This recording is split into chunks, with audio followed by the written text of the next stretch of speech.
اس میں کئی الفاظ نہیں کہ آپ نے یوں انگلی سے اشارہ کیا اور وہ دو ٹکڑے ہوئے، اس طرح کا کوئی معاملہ نہیں ہوا. آپ صلی اللہ علیہ وسلم کی دعا کی برکت سے اللہ تعالیٰ نے ایک معاملہ ظاہر فرما دیا.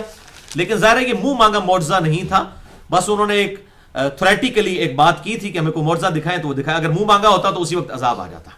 یہ ایک معجزہ ہے جو اس حوالے سے ذکر ہوا. باقی دعوی نبوت کرنے والا معجزہ صرف قرآن ہے قیامت تک کے لیے آپ صلی اللہ علیہ وسلم کا. تو آپ صلی اللہ علیہ وسلم کو جو حصی معجزات دیے گئے وہ الحمدللہ اب ہم ڈسکس کرنے جا رہے ہیں، اور سب کے سب بخاری اور مسلم سے ہوں گے، کوئی باہر حدیث نہیں ہوگی. یہ 17 کے 17 معجزات انشاءاللہ صحیح بخاری اور صحیح مسلم سے. ان میں سے پہلا معجزہ ہم ڈسکس کر چکے ہیں، شق القمر والا واقعہ. اب دوسرا حصی معجزہ صحیح بخاری میں انٹرنیشنل نمبر کے مطابق 4039 نمبر، مشکات میں 5876 نمبر حدیث ہے. سیدنا عبداللہ ابن عتیق رضی اللہ تعالیٰ عنہ کی ڈیوٹی لگائی نبی صلی اللہ علیہ وسلم نے ایک اللہ تعالیٰ کے مجرم شخص ابو رافع یہودی کو قتل کرنے کے لیے. انہوں نے اس کو قتل کیا. اس کے بعد جب وہ چاندنی رات میں وہاں سے نکلے تو ان کو اندازہ نہ ہو سکا کہ سیڑھیاں بھی کچھ نیچے باقی تھیں، تو انہوں نے پاؤں نیچے رکھا تو وہ گر پڑے اور ان کی پنڈلی کی ہڈی ٹوٹ گئی. انہوں نے اسی وقت اپنی پگڑی کھول کر اپنی پنڈلی کی ہڈی کو اس پگڑی کے ساتھ باندھا اور لڑگڑاتے ہوئے آپ صلی اللہ علیہ وسلم کی خدمت میں حاضر ہوئے اور کہا یا رسول اللہ صلی اللہ علیہ وسلم، آپ نے جو ڈیوٹی میرے سپرد کی تھی میں نے وہ پوری کر دی ہے. تو آپ صلی اللہ علیہ وسلم نے فرمایا کہ یہ تجھے کیا ہوا ہے؟ انہوں نے کہا یا رسول اللہ صلی اللہ علیہ وسلم، ساڑھے ورگا کو بندہ ہوتا ہے پہلے ہی کہتا ہے یا رسول اللہ لات پنوا لئی تواڈے پیچھے دیکھو. انہوں نے پورا اور بڑی خوشخبری کے ساتھ انہوں نے اپنی بات ہی نہیں ان کے ساتھ کی. کہا یا رسول اللہ آپ کا کام کر دیا. آپ نے فرمایا یہ کیا ہوا؟ انہوں نے کہا یا رسول اللہ میری اس طریقے سے پنڈلی ٹوٹ گئی ہے. تو آپ نے فرمایا ادھر کر. انہوں نے ٹانگ سیدھی کی. آپ صلی اللہ علیہ وسلم نے اپنا دست انور اس پر پھیرا اور وہ کہتے ہیں اللہ کی قسم وہ ٹانگ اس طرح ہوگی جیسے کبھی ٹوٹی نہیں تھی. اب یہ اتنا بڑا معجزہ ہے جو میڈیکلی امپاسبل ہے. یہ فزیکل فینومینا آف نیچر کو توڑنے والا ہے. ہڈی کا بانڈ بنانے کے لیے بھی کم از کم 5-6 ہفتے درکار ہے، پھر بھی بندہ لنگڑا کے چلتا ہے. اور اسی وقت اور یہ پنڈلی کی ہڈی کا جڑ جانا یہ بہت بڑا حصی معجزہ ہے. لیکن آپ نے کوئی پبلکلی نہیں کیا کہ لوگوں کو دکھانے کے لیے دیکھو میں نے اتنا بڑا کارنامہ کیا مجھے پیغمبر مانو. کیوں؟ آپ کا دعوی نبوت کرنے والا معجزہ صرف قرآن ہے. یہ ایک انڈیویجول واقعہ بند کمرے کے اندر ہوا. آپ صلی اللہ علیہ وسلم اور ایک صحابی کے درمیان کوئی تیسرا بندہ بھی وہاں پہ موجود نہیں تھا. تو اس قسم کے معجزات آپ صلی اللہ علیہ وسلم سے ظاہر ہوئے ہیں. تیسرا حصی معجزہ بھی صحیح بخاری اور صحیح مسلم دونوں میں موجود ہے. بخاری میں 4152، مسلم میں 4813، مشکات میں 5882 کہ صلح حدیبیہ کے موقع پر سیدنا جابر ابن عبداللہ رضی اللہ تعالیٰ عنہ کہتے ہیں کہ ہمارے لیے پانی کم پڑ گیا، حتیٰ کہ ہمارے پاس صرف ایک پانی کا برتن تھا اور اس سے بھی آپ صلی اللہ علیہ وسلم نے وضو کیا اور بس وہ تھوڑا سا پانی بچ گیا. تو ہم اللہ کے محبوب صلی اللہ علیہ وسلم کی خدمت میں حاضر ہوئے کہ یا رسول اللہ صلی اللہ علیہ وسلم ہم سب نے ابھی وضو کرنا ہے، پانی پینا ہے، جانوروں کو پلانا ہے، ہمارے پاس پانی نہیں ہے. تو آپ صلی اللہ علیہ وسلم نے اس برتن مبارک میں اپنا ہاتھ رکھا اور صحابہ کہتے ہیں کہ ہم نے اپنی آنکھوں سے دیکھا کہ آپ کی انگلیوں کے پوروں سے پانی کے چشمے پھوٹ پڑے. چشمے گوشت میں سے، پتھر میں سے نہیں. موسیٰ علیہ السلام کی دفعہ تو پتھر میں سے پانی نکلا، پتھر میں سے پانی نکل آتا ہے، گوشت میں سے پانی نکلنا اور پانی کے چشمے پھوٹ پڑے. صحابہ اکرام کہتے ہیں ہم نے سب نے وضو بھی کیا، پانی پیا بھی، جانوروں کو پلایا، سٹور بھی کر لیا. وہ تابعی کہتے ہیں جابر بن عبداللہ یہ بتائیے کہ آپ لوگ کتنے لوگ تھے جنہوں نے ایک پانی کے برتن سے ہی سب کچھ کیا؟ وہ جو ہے بھی چھاگل تھی ایک ہاتھ سے اٹھائی جانے والی. انہوں نے کہا کہ اس وقت اگر ہم 1,00,000 بھی ہوتے نا تو وہ پانی زیادہ تھا. البتہ ہم اس وقت 1500 تھے. 1500 بندوں نے ایک پانی کے برتن سے وضو بھی کیا اور جانوروں کو بھی پلایا، خود بھی پی لیا اور اپنے لیے سٹور بھی کر لیا. یہ آپ صلی اللہ علیہ وسلم کا معجزہ حضرت موسیٰ علیہ السلام کے اس معجزے سے بھی 1000 گنا بڑا معجزہ ہے. جو آسا لاٹھی وہ انہوں نے ماری اور 12 چشمے جاری ہو گئے. یہاں پر وہ چشمے تو نکل ہی آتے ہیں پتھروں میں سے، وہ تو معجزہ ہے، لیکن یہ بہت بڑا معجزہ ہے کہ گوشت میں سے پانی کا نکلنا.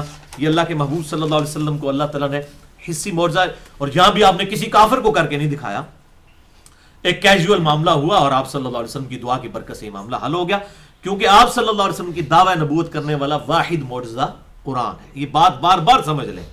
لہٰذا اس کی بنیاد پہ جو منکرین حدیث ان معجزات کا ڈینائی کرتے ہیں وہ اس معاملے کو سمجھے نہیں ہیں. ہم کب یہ کہتے ہیں کہ آپ صلی اللہ علیہ وسلم کے دعوی نبوت اس بنیاد پہ ہم کر رہے ہیں؟ دعوی نبوت قرآن کی بنیاد پہ ہی ہے، لیکن یہ ساتھ اللہ تعالیٰ کی طرف سے آپ صلی اللہ علیہ وسلم کے لیے خصوصی انعام تھا. چوتھا حصی معجزہ صحیح مسلم میں 7518, مشکات میں 5885. جابر بن عبداللہ رضی اللہ تعالیٰ عنہ کہتے ہیں ایک سفر میں ہم آپ صلی اللہ علیہ وسلم کے ساتھ تھے. تو کہتے ہیں کہ آپ صلی اللہ علیہ وسلم کو رفع حاجت کی ضرورت پیش آئی پیشاب کرنے کے لیے. تو سامنے چٹیل میدان تھا. آپ صلی اللہ علیہ وسلم اس میدان میں اترے. اس کے ایک کنارے کے اوپر ایک درخت تھا اور دوسرے کنارے پہ دوسرا درخت تھا. آپ صلی اللہ علیہ وسلم نے اس درخت کی ٹہنی کو پکڑا اور اسے کہا کہ اللہ کے حکم سے میرے لیے مطیع ہو جا. اور وہ درخت اس طرح آپ کے ساتھ چلنا شروع ہو گیا جس طرح کوئی اونٹ جو ہے اس کی نکیل پکڑ کے اس کو چلانا شروع کر دیا جائے.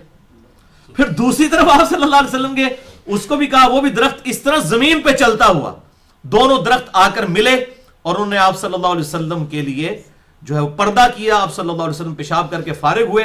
پھر آپ صلی اللہ علیہ وسلم نے ان درختوں کو حکم فرمایا تو وہ واپس ہی چلتے ہوئے اس طریقے سے اپنی جگہوں پر چلے گئے. اور یہ جابر بن عبداللہ کہتے ہیں میں نے اپنی آنکھوں سے یہ منظر دیکھا اور اللہ تعالیٰ نے میرا ایمان بڑھا دیا آپ صلی اللہ علیہ وسلم کے سامنے اس طریقے سے ایک فزیکل معجزہ. اور یہ دیکھ لیں یہ بھی کوئی پبلکلی اس طرح نہیں ہوا, ایک بندے نے دیکھا آپ صلی اللہ علیہ وسلم نے اس کی بنیاد پہ کوئی دعوی نبوت نہیں کیا, یہ آپ کے ساتھ اس طریقے سے اللہ تبارک و تعالیٰ معاملات فرمایا کرتا تھا. الحمدللہ. پانچواں حصی معجزہ صحیح بخاری میں 933 نمبر, صحیح مسلم میں 2078 اور مشکات میں 5902. انس بن مالک کا بیان ہے کہ ایک دفعہ مدینہ شریف میں قحط پڑ گیا.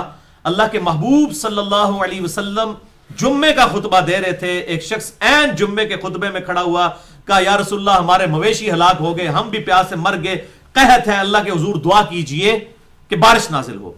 اللہ کے محبوب صلی اللہ علیہ وسلم نے اسی وقت دعا کے لیے ہاتھ بلند کیے اور آپ صلی اللہ علیہ وسلم ابھی ممبر سے نیچے بھی نہیں اترے تھے کہ آپ کی داڑھی مبارک سے بھی بارش کے پانی کے قطرے بہ رہے تھے. اتنی تیزی سے بارش شروع ہوگی اور صحابہ کہتے ہیں ہم جب گئے دور دور تک کوئی بارش کے آثار نہیں تھے.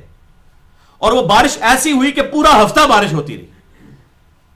اگلے ہفتے وہی عربی کھڑا ہو گیا, اس نے کہا یا رسول اللہ ہمارے مکان گر گئے بارش کی وجہ سے. اللہ کے حضور دعا کریں کہ ہماری زمینوں پر تو بارش ہو, ہمارے مکانوں کے اندر بارش نہ ہو.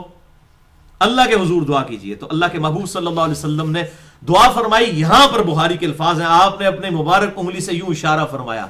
تو آپ صلی اللہ علیہ وسلم جہاں اشارہ فرماتے جاتے وہاں سے بادل پھٹتے جاتے اور مدینہ جو ہے وہ حوض کی شکل میں بن گیا. ارد گرد پہ بارش ہو رہی تھی, وہ پانی ادھر آ کے جمع ہوتا تھا, لیکن مدینے کے اندر بارش نہیں تھی, ارد گرد بارش ہو رہی تھی. اور صحابہ کہتے ہیں ہم گئے تو بارش میں تھے, جب واپس آئے تو بالکل دھوپ نکلی ہوئی تھی. اب یہ بہت بڑا معجزہ ہے, آپ صلی اللہ علیہ وسلم کو اللہ تعالیٰ نے اس اعتبار سے اکرام فرمایا. چھٹا حصی معجزہ صحیح بخاری میں 119, صحیح مسلم میں 6397 سے 6400 تک 4 احادیث ہیں اور مشکات میں 5896. سیدنا ابو ہریرہ رضی اللہ تعالیٰ عنہ کہتے ہیں کہ یا رسول اللہ صلی اللہ علیہ وسلم میں آپ سے بہت کچھ سنتا ہوں لیکن بھول جاتا ہوں, میرے لیے کوئی دعا فرمائیے. تو آپ صلی اللہ علیہ وسلم نے فرمایا کہ اپنی چادر بچھاؤ. انہوں نے چادر بچھائی. آپ صلی اللہ علیہ وسلم نے یوں آسمان سے ایسے ہوا میں سے ایک جو ہے وہ مٹھی بھری اور ان کی چادر میں یوں رکھ دی اور فرمایا اسے اپنے سینے سے لگا لو. وہ کہتے ہیں کہ میں نے وہ سینے سے لگائی اور اللہ کی قسم اس کے بعد میں کوئی بات آپ سے سنی ہوئی نہیں بھولا. یہی وجہ ہے سب سے زیادہ احادیث سیدنا ابو ہریرہ نے روایت کی ہیں رضی اللہ تعالیٰ عنہ. یہ آپ صلی اللہ علیہ وسلم کی دعا کی برکت, یہ آپ کا معجزہ تھا کہ حضرت ابو ہریرہ رضی اللہ تعالیٰ عنہ کو اتنی باتیں الحمدللہ یاد رہتی تھی. اسی کانٹیکسٹ میں وہ واقعہ بھی یاد کر لیں جو صحیح مسلم میں 6396 اور مشکات میں بھی موجود ہے 5895 نمبر. کہ حضرت ابو ہریرہ کہتے ہیں کہ میری والدہ آپ صلی اللہ علیہ وسلم کو گالیاں دیا کرتی تھی اور میں بڑا تنگ آ گیا. ایک دن تو میں نے کہا یا رسول اللہ صبر کا پیمانہ لبریز ہو گیا, اب تو آپ دعا کر دیجئے میری والدہ کے لیے, وہ آپ کی اتنی دشمن ہے, مجھ سے برداشت نہیں ہوتا. آپ مجھے صبر کا کہتے ہیں, مجھ سے برداشت نہیں ہوتا. تو آپ صلی اللہ علیہ وسلم نے دعا کے لیے ہاتھ اٹھائے. حضرت ابو ہریرہ کہتے ہیں میں نے دڑکی لگا دی. اندازہ کریں کہ ایک عورت جو آپ صلی اللہ علیہ وسلم کی اتنی سخت دشمن ہے, جس کی دشمنی میں کوئی دوسری رائے نہیں ہے, اور اس کا بیٹا آگے کہہ رہا ہے کہ بس ایک دعا کرنے کی برکت. کہتے ہیں میں نے دڑکی لگا دی. گھر پہنچا تو دروازہ بند, اندر سے نہانے کی آواز آ رہی اور میری والدہ نے کہا ابو ہریرہ باہر ہی رہو.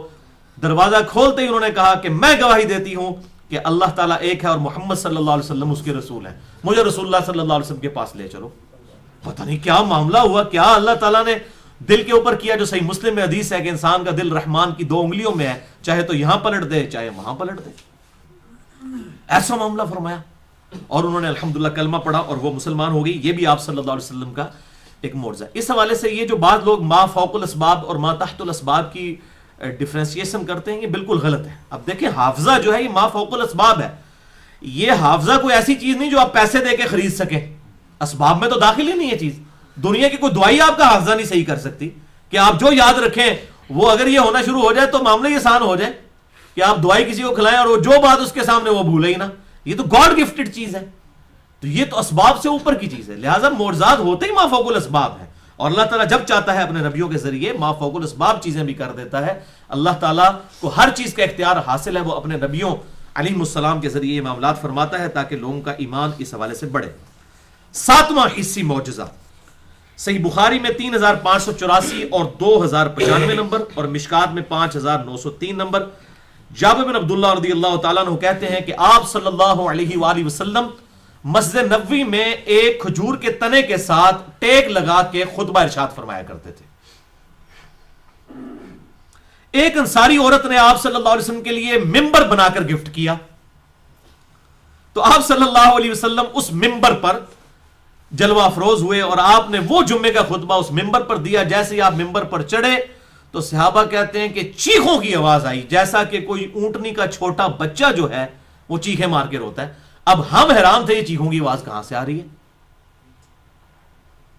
تو آپ صلی اللہ علیہ وسلم ممبر سے اترے، آپ صلی اللہ علیہ وسلم اس کھجور کے تنے کے پاس آئے، اپنا مبارک ہاتھ اس کے اوپر پھیرا، اور صحابہ کہتے ہیں وہ اس طرح خاموش ہوا جیسا کہ کسی بچے کو جب سہلایا جاتا ہے ہچکیاں لیتے لیتے لیتے وہ خاموش ہوتا ہے، اس طرح وہ خاموش ہو گیا. پھر آپ صلی اللہ علیہ وسلم نے فرمایا کہ یہ کھجور کا تنا اللہ کے ذکر سے محروم ہو جانے کی وجہ سے رو رہا تھا کہ میں اس کے ساتھ ٹیک لگا کر جو ہے وہ خطبہ دیا کرتا تھا. تو ظاہر ہے آپ کے ہاتھوں کی برکت اور آپ صلی اللہ علیہ وسلم کا ڈائریکٹ اس کے ساتھ کانٹیکٹ، اور اب ممبر پر آپ چڑھ گئے، حالانکہ وہ ادھر ہی موجود تھا لیکن وہ اس آپ صلی اللہ علیہ وسلم کی صحبت سے دوری کو اس نے اس طرح سے اختیار کیا کہ وہ رونا شروع ہو گیا. اور صحابہ کرام نے یہ فزیکلی محسوس کیا اس کے رونے کی آواز، اور پھر آپ صلی اللہ علیہ وسلم نے جب ہاتھ پھیرا ہچکیاں لیتا لیتا الحمدللہ وہ خاموش ہو گیا. اس حوالے سے یہ بھی بات پتہ چلی کہ آپ صلی اللہ علیہ وسلم کو اللہ تعالیٰ نے یہ جو نباتات اور جانداروں کی بولیاں بھی سکھا دی تھی. اور اس حوالے سے میں ایک بونس کے طور پہ آپ کو روایت بتا دیتا ہوں. سنن نبی داؤد میں موجود ہے انٹرنیشنل نمبر کے مطابق 2549 نمبر صحیح سند کے ساتھ کہ آپ صلی اللہ علیہ وسلم ایک انصاری کے باغ میں تشریف لے گئے تو ایک اونٹ دوڑتا ہوا آپ صلی اللہ علیہ وسلم کے پاس آیا اور اس کی آنکھوں سے آنسو بھی نکل رہے تھے، اور اس نے آگے اپنی زبان میں آپ صلی اللہ علیہ وسلم سے کوئی شکایت کی. آپ نے فرمایا اس کا مالک کدھر ہے؟ مالک کو بلایا گیا. آپ نے فرمایا اللہ سے ڈر جا، تو اس بے زبان کے معاملے میں اللہ تعالیٰ سے ڈر جا. تجھے پتا ہے اس نے مجھے شکایت کی ہے کہ یا رسول اللہ صلی اللہ علیہ وسلم یہ مجھے کھانا بڑا تھوڑا دیتا ہے لیکن مجھ سے کام بہت زیادہ لیتا ہے. تو اللہ سے ڈر جا اور بے زبان جانوروں کے ساتھ حسن سلوک کر. اب وہ جانوروں کی بولی انسان کیسے سمجھ سکتا ہے؟ یہ معجزہ ہے. جیسا کہ حضرت سلیمان علیہ السلام کو قرآن حکیم میں آتا ہے اللہ تعالیٰ نے جانوروں کی بولیاں سکھا دی تھی. ہمارے محبوب صلی اللہ علیہ وسلم کو بھی اللہ تعالیٰ نے جانوروں کی بولیاں سکھا دی اور آپ صلی اللہ علیہ وسلم سے جانور آ کے شکایت بھی فرمایا کرتے تھے. آٹھواں حصی معجزہ صحیح بخاری میں 741، صحیح مسلم میں 958، مشکات میں 1086. آپ صلی اللہ علیہ وسلم نے فرمایا اے میرے صحابہ تم کیا سمجھتے ہو کہ میرا رخ قبلہ کی طرف ہوتا ہے؟ اللہ کی قسم میں اپنی پیٹھ کے پیچھے بھی تمہیں دیکھ لیتا ہوں اور تمہارا خشوع اور خضوع مجھ پر پوشیدہ نہیں ہوتا. یعنی جب آپ نماز پڑھا رہے ہوتے ہیں اب کون پیچھے زیادہ دفعہ داڑھی کو کھجلی کر رہا ہے یا کون جو ہے وہ نان سیریس کھڑا ہے آپ کو نظر آ رہا ہوتا تھا. آپ فرمایا اللہ کی قسم میں پیٹھ کے پیچھے بھی دیکھ رہا ہوتا ہوں، یہ نہ سمجھو میرا چہرہ اس طرف ہوتا ہے. تمہارا خشوع اور خضوع مجھ پر پوشیدہ نہیں ہوتا. اپنے رکوع اور سجدے پوری طرح ادا کیا کرو. یہ بھی حصی معجزہ ہے.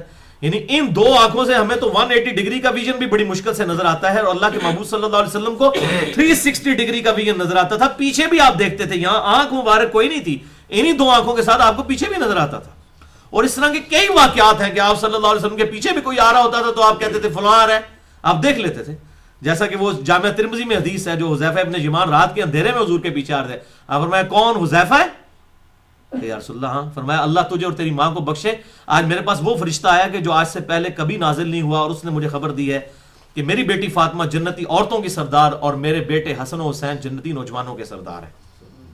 یہ اس حدیث میں بھی اسی طریقے سے وہ جو صحیح بخاری اور مسلم میں حدیث ہے، ایک صحابی ابو بکر، ایک ہے ابو بکر رضی اللہ تعالیٰ عنہ، وہ آپ صلی اللہ علیہ وسلم کے پیچھے جماعت میں رکوع کی حالت میں شامل ہو کر چلتے ہوئے رکوع کی حالت میں چلتے چلتے صف میں آئے، تو آپ صلی اللہ علیہ وسلم نے ان کو فرمایا کہ میں نے تیرا شوق دیکھ لیا ہے، لیکن سکون کے ساتھ آؤ، نماز میں جو چیز ملے اس کو پاؤ، اس کے بعد اپنی نماز جو بھی معاملہ ہے وہ کرو. جس سے لوگوں نے جو ہے وہ رکعت ملنے والا معاملہ اخذ کیا، حالانکہ امام بخاری نے رد لکھا ہے، اس میں تو آگے الفاظ ہیں آندہ ایسے نہ کرنا. آپ صلی اللہ علیہ وسلم نے اس میں کہیں یہ ذکر بھی نہیں انہوں نے ایک اور رکعت ملائی تھی یا نہیں ملائی تھی، وہ تو امبیگوس چیز ہے، امبیگوس چیز، مبہم چیز کے اوپر ایک رزلٹ نکال لینا. رکوع میں رکعت نہیں ملتی جب تک کہ کوئی سورۃ الفاتحہ پڑھ کے رکوع میں شامل نہ ہو.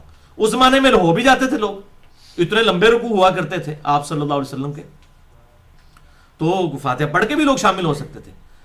تو وہ بھی آپ صلی اللہ علیہ وسلم نے پیچھے سے اس لیے دیکھ لیا کہ آپ کو پیچھے نظر آتا تھا. تو یہ آپ صلی اللہ علیہ وسلم کا بہت بڑا حصی معجزہ. 9واں معجزہ صحیح بخاری میں 3579، مشکات میں 5910. دیکھ لے کوئی معجزہ بھی بخاری اور مسلم سے باہر نہیں ہے اور سب کے سب مشکات میں بھی موجود ہے. سیدنا عبداللہ ابن مسعود رضی اللہ تعالیٰ عنہ کہتے ہیں کہ ایک سفر کے دوران پانی کم پڑ گیا تو آپ صلی اللہ علیہ وسلم کی خدمت میں پانی کا کٹورا پیش کیا گیا اور میں نے اپنی آنکھوں سے دیکھا کہ آپ کی مبارک انگلیوں سے پانی کے چشمے جاری ہوئے، جس سے صحابہ اکرام نے وضو کیا. اور پھر ابن مسعود کہتے ہیں میں نے خود دیکھا کہ ہم جب آپ کے ساتھ کھانا کھایا کرتے تھے تو ہمیں کھانے کی تسبیح کی آواز بھی آیا کرتی تھی، کھانے کی تسبیح کی. اور یہ قرآن حکیم میں آیت بھی موجود ہے، سورہ بنی اسرائیل آیت نمبر 44، اعوذ باللہ من الشیطان الرجیم، وَإِن مِّن شَيْءٍ إِلَّا يُسَبِّحُ بِحَمْدِهِ، اور کوئی بھی چیز ایسی نہیں ہے جو اللہ کی حمد کے ساتھ اس کی تسبیح بیان نہ کرتی ہو، وَلَٰكِن لَّا تَفْقَهُونَ تَسْبِيحَهُمْ، لیکن تم ان کی تسبیح کو سمجھ نہیں سکتے. جب پیغمبر موجود ہو تو اللہ تعالیٰ بسا اوقات سنوا بھی دیتا تھا. وہ کہتے ہیں ہم نے خود سنا کھانا کھاتے. آپ ذرا امیجن کریں، آپ کھانا کھا رہے ہو اور لقمہ آپ کے منہ میں جا رہا ہو، اس میں سے سبحان اللہ و بحمدی کی آواز آ رہی ہو، تو آپ کا ایمان کس لیول پہ ہوگا؟ یہی وجہ سے صحابہ کرام کا ایمان کس ایپیکس اور چوٹی پہ ہوتا تھا. انہوں نے فزیکلی اس طرح کے حصی معجزات آپ صلی اللہ علیہ وسلم کے دیکھے ہوئے تھے. 10واں حصی معجزہ صحیح بخاری میں 4101، صحیح مسلم میں 5315، مشکات میں بھی موجود ہے 5877. جابر بن عبداللہ انصاری رضی اللہ تعالیٰ عنہ کہتے ہیں غزوہ خندق کے موقع پر آپ صلی اللہ علیہ وسلم کی خدمت میں حاضر ہوئے اور کہا یا رسول اللہ صلی اللہ علیہ وسلم، خندق کھودتے ہوئے ایک پتھر ایسا ہے جو ٹوٹ نہیں رہا، بڑی کوشش کی ہے اس چٹان کے اوپر، ہم نے بڑے کدال مارے وہ ٹوٹتا نہیں. تو آپ نے فرمایا میں خود آتا ہوں.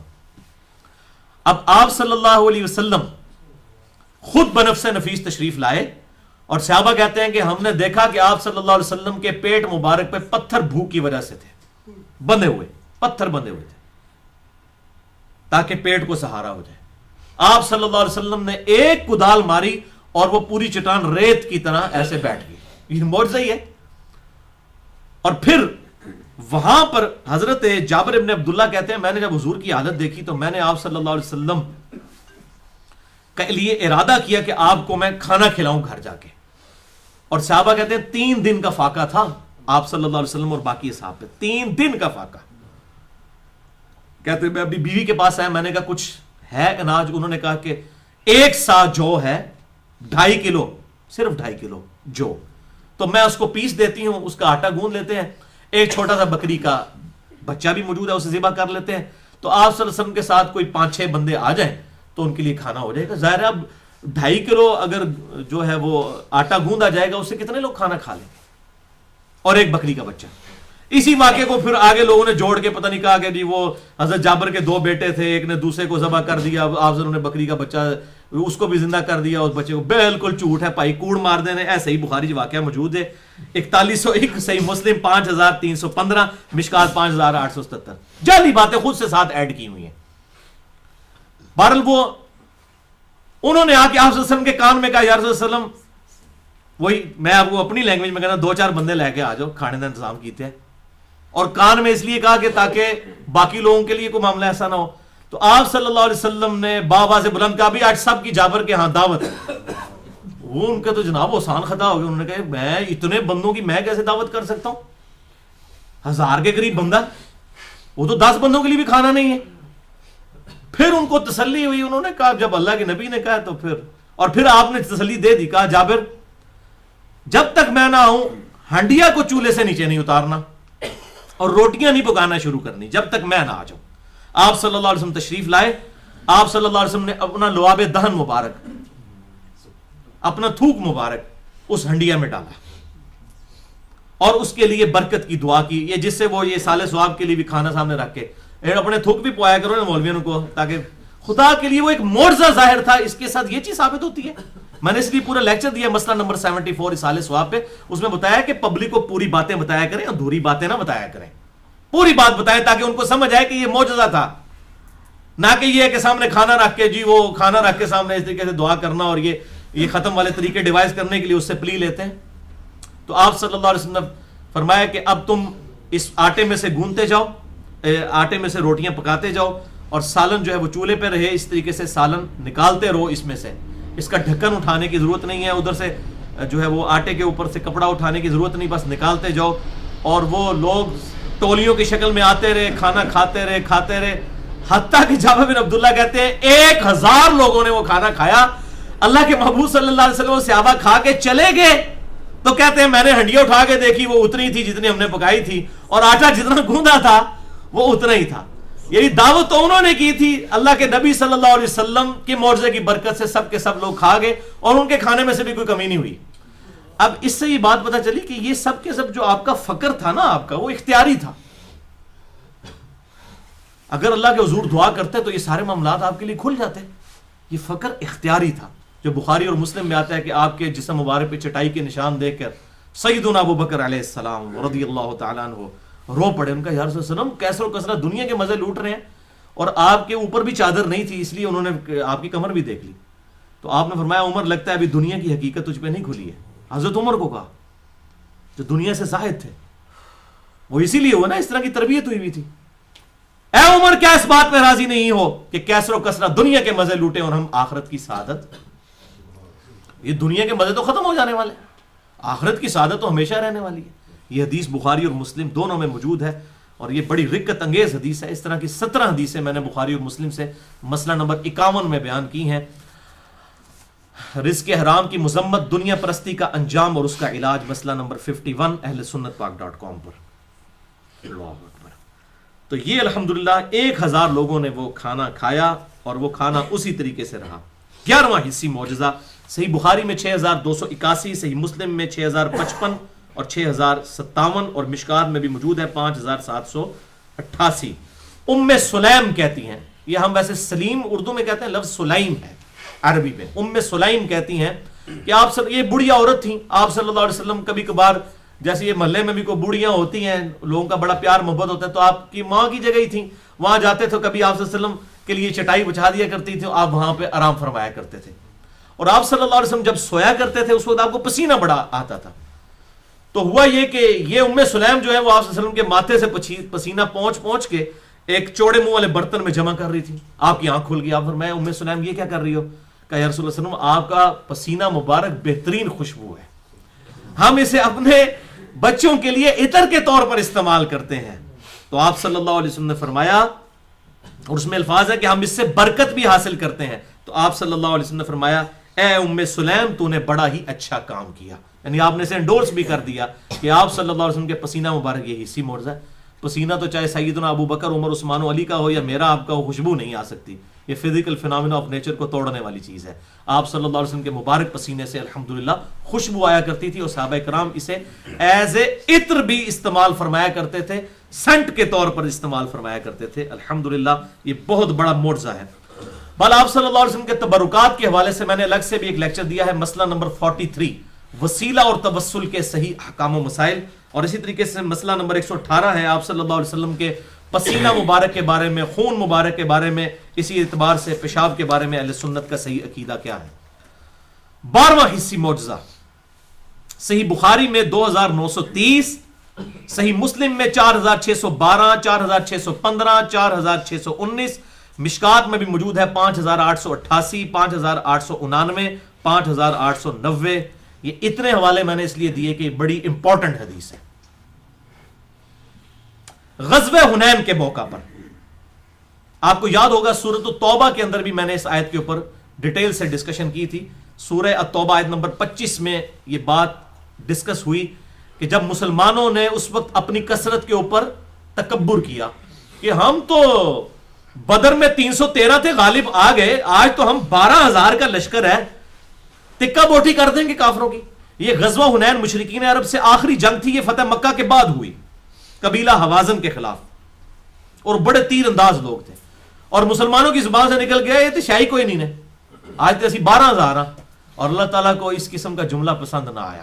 سورہ توبہ کی آیت نمبر 25 میں اللہ فرماتا ہے پھر جناب پیچھے مڑ کے بھی نہ سو ویکھ دے، اس طریقے سے تواڈے اوتے دہشت تاری ہوئی کافراں دی، پیچھے مڑ کے بھی نہیں دیکھتے تھے، اور اللہ کے رسول تمہیں پکار رہے تھے اور تم پھر بھی بھاگ رہے تھے. یہ حالت ہو گئی. اللہ تعالیٰ کو تکبر والا جملہ پسند نہیں ہے کبھی بھی، نیور. تو غزوہ حنین کے موقع پر یہی ہوا کہ سب بھگدڑ مچ گئی. 12,000 میں سے صرف 80 بندے حضور کے ساتھ رہ گئے صلی اللہ علیہ وسلم، باقی سب چھوڑ گئے. یہ فتح مکہ کے بعد کا واقعہ. ایسی بھگدڑ مچی ان کے تیروں کے ڈر کی وجہ سے. اب یہ ایک موقع ہوتا ہے جس میں پتہ چلتا ہے کہ لیڈر فرنٹ سے لیڈ کرے آگے.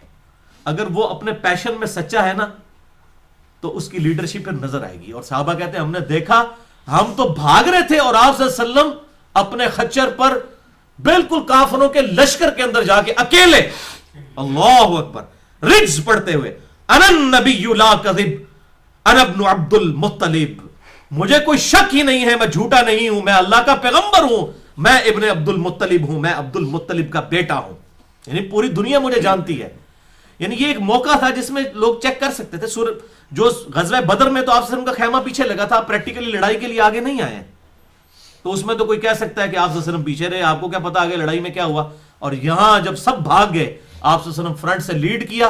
انا النبی لا کذب انا ابن عبد المطلب، میں عبد المطلب کا بیٹا ہوں، میں اللہ کا پیغمبر ہوں، کوئی شک ہی نہیں ہے، مجھے اپنی نبوت میں کوئی شک ہی نہیں ہے. اور پھر آپ صلی اللہ علیہ وسلم نے یوں زمین کے اوپر ہاتھ مارا اور ایک کنکریوں کی مٹھی پکڑی، اور آپ صلی اللہ علیہ وسلم نے فرمایا، یوں آپ نے اس پہ پھینکتے ہوئے فرمایا کہ ان سب کے چہرے جھلس جائیں.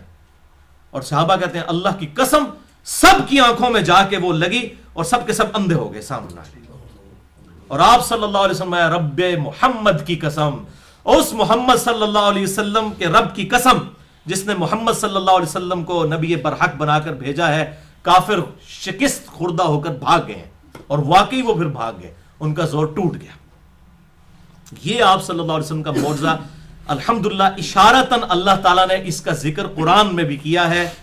سورۃ الانفال کی آیت نمبر 17 میں وَمَا رَمَيْتَ إِذْ رَمَيْتَ وَلَٰكِنَّ اللَّهَ رَمَىٰ وَمَا رَمَيْتَ إِذْ رَمَيْتَ وَلَٰكِنَّ اللَّهَ رَمَىٰ. اور اے محبوب صلی اللہ علیہ وسلم جب آپ نے وہ مٹھی پھینکی تھی نا کافروں کی طرف، وہ آپ نے نہیں پھینکی تھی، وہ تو اللہ نے پھینکی تھی جبکہ آپ نے پھینکی تھی. اللہ یعنی وہ اللہ کا معجزہ ظاہر ہوا کہ آپ صلی اللہ علیہ وسلم کے مبارک ہاتھوں نے وہ جو کنکریوں کی مٹھی پھینکی کافروں پر، اللہ تعالیٰ نے فرمایا یہ ہم نے پھینکی تھی، جو آپ نے پھینکی یہ ہمارے ڈیوائن ڈیسیژن اس کے پیچھے تھا. اور اس طریقے سے آپ صلی اللہ علیہ وسلم کی ایک اس سے یہ بات پتہ چلی کہ یہ دنیا بقدر ایفرٹ ہے. صحیح مسلم میں آتا ہے آپ صلی اللہ علیہ وسلم جب بنو ثقیف کو دعوت دینے کے لیے گئے طائف کے اندر، تو آپ صلی اللہ علیہ وسلم کو لوہان کر دیا گیا اور پہاڑوں کا فرشتہ آیا کہ آپ اجازت دیں تو ان کو سرمے کی طرح مسل دیں. آپ نے فرمایا ان کی آنے والی نسلیں جو ہیں ہو سکتا ہے ایمان قبول کر لیں، اور واقعی قبول کیا. مختار ثقفی جنہوں نے قاتلین حسین سے بدلہ لیا وہ اسی بنی ثقیف سے تھے، محمد بن قاسم اسی بنی ثقیف سے تھے. تو آپ صلی اللہ علیہ وسلم دعا فرماتے کچھ بھی ہو سکتا تھا، لیکن اللہ تعالیٰ نے دنیا بقدر ایفرٹ رکھی. یا آپ کو ارن کرنا پڑے گا، تکلیف سے گزرنا پڑے گا، تب جا کے کوئی آؤٹ پٹ نظر آئے گی. اس حوالے سے اب بھائیو یہ تو 12 معجزات ہو گئے. اب آخری 5 معجزات جو ہیں وہ اسپیشل پروفیسی سے ریلیٹڈ ہیں، اور اس میں جو آخری ہے اس کو میں نے تھوڑا سا ڈیٹیل سے بھی ڈسکس کرنا ہے. تو اس سے پہلے ایک دفعہ دروشی پڑھ لیجیے.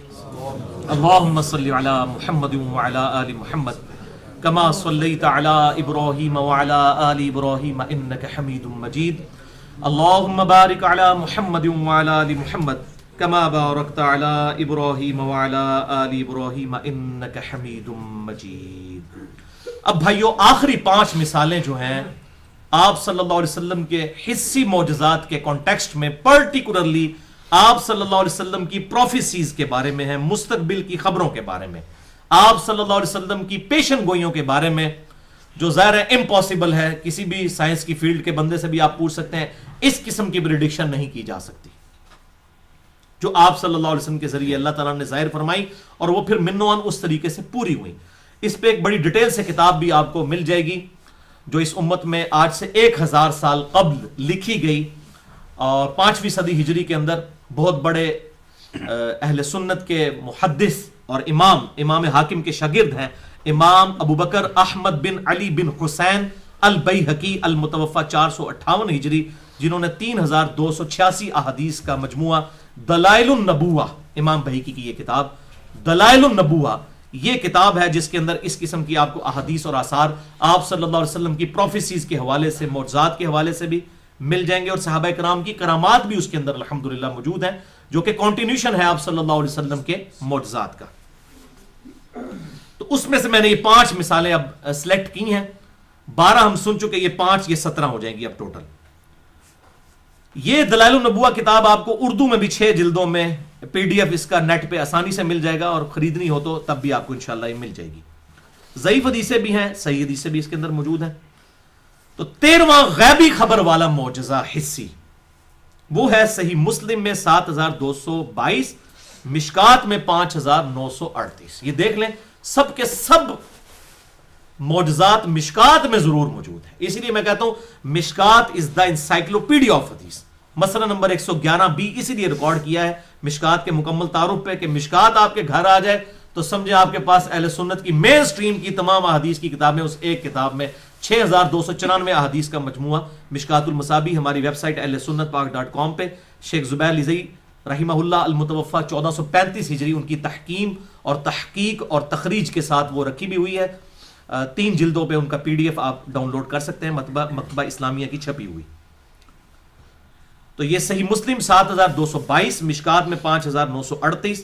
سیدنا عمر ابن خطاب مولا عمر علیہ السلام ورضی اللہ تعالیٰ عنہ کہتے ہیں کہ نبی صلی اللہ علیہ وسلم نے غزوہ بدر والے دن ایک دن پہلے ہمارے ساتھ زمین پر لکیریں کھینچیں اور فرمایا کل ابو جہل کی لاش یہاں پڑی ہوگی، عتبہ کی لاش یہاں پر پڑی ہوگی، فلاں کی لاش یہاں پر پڑی ہوگی.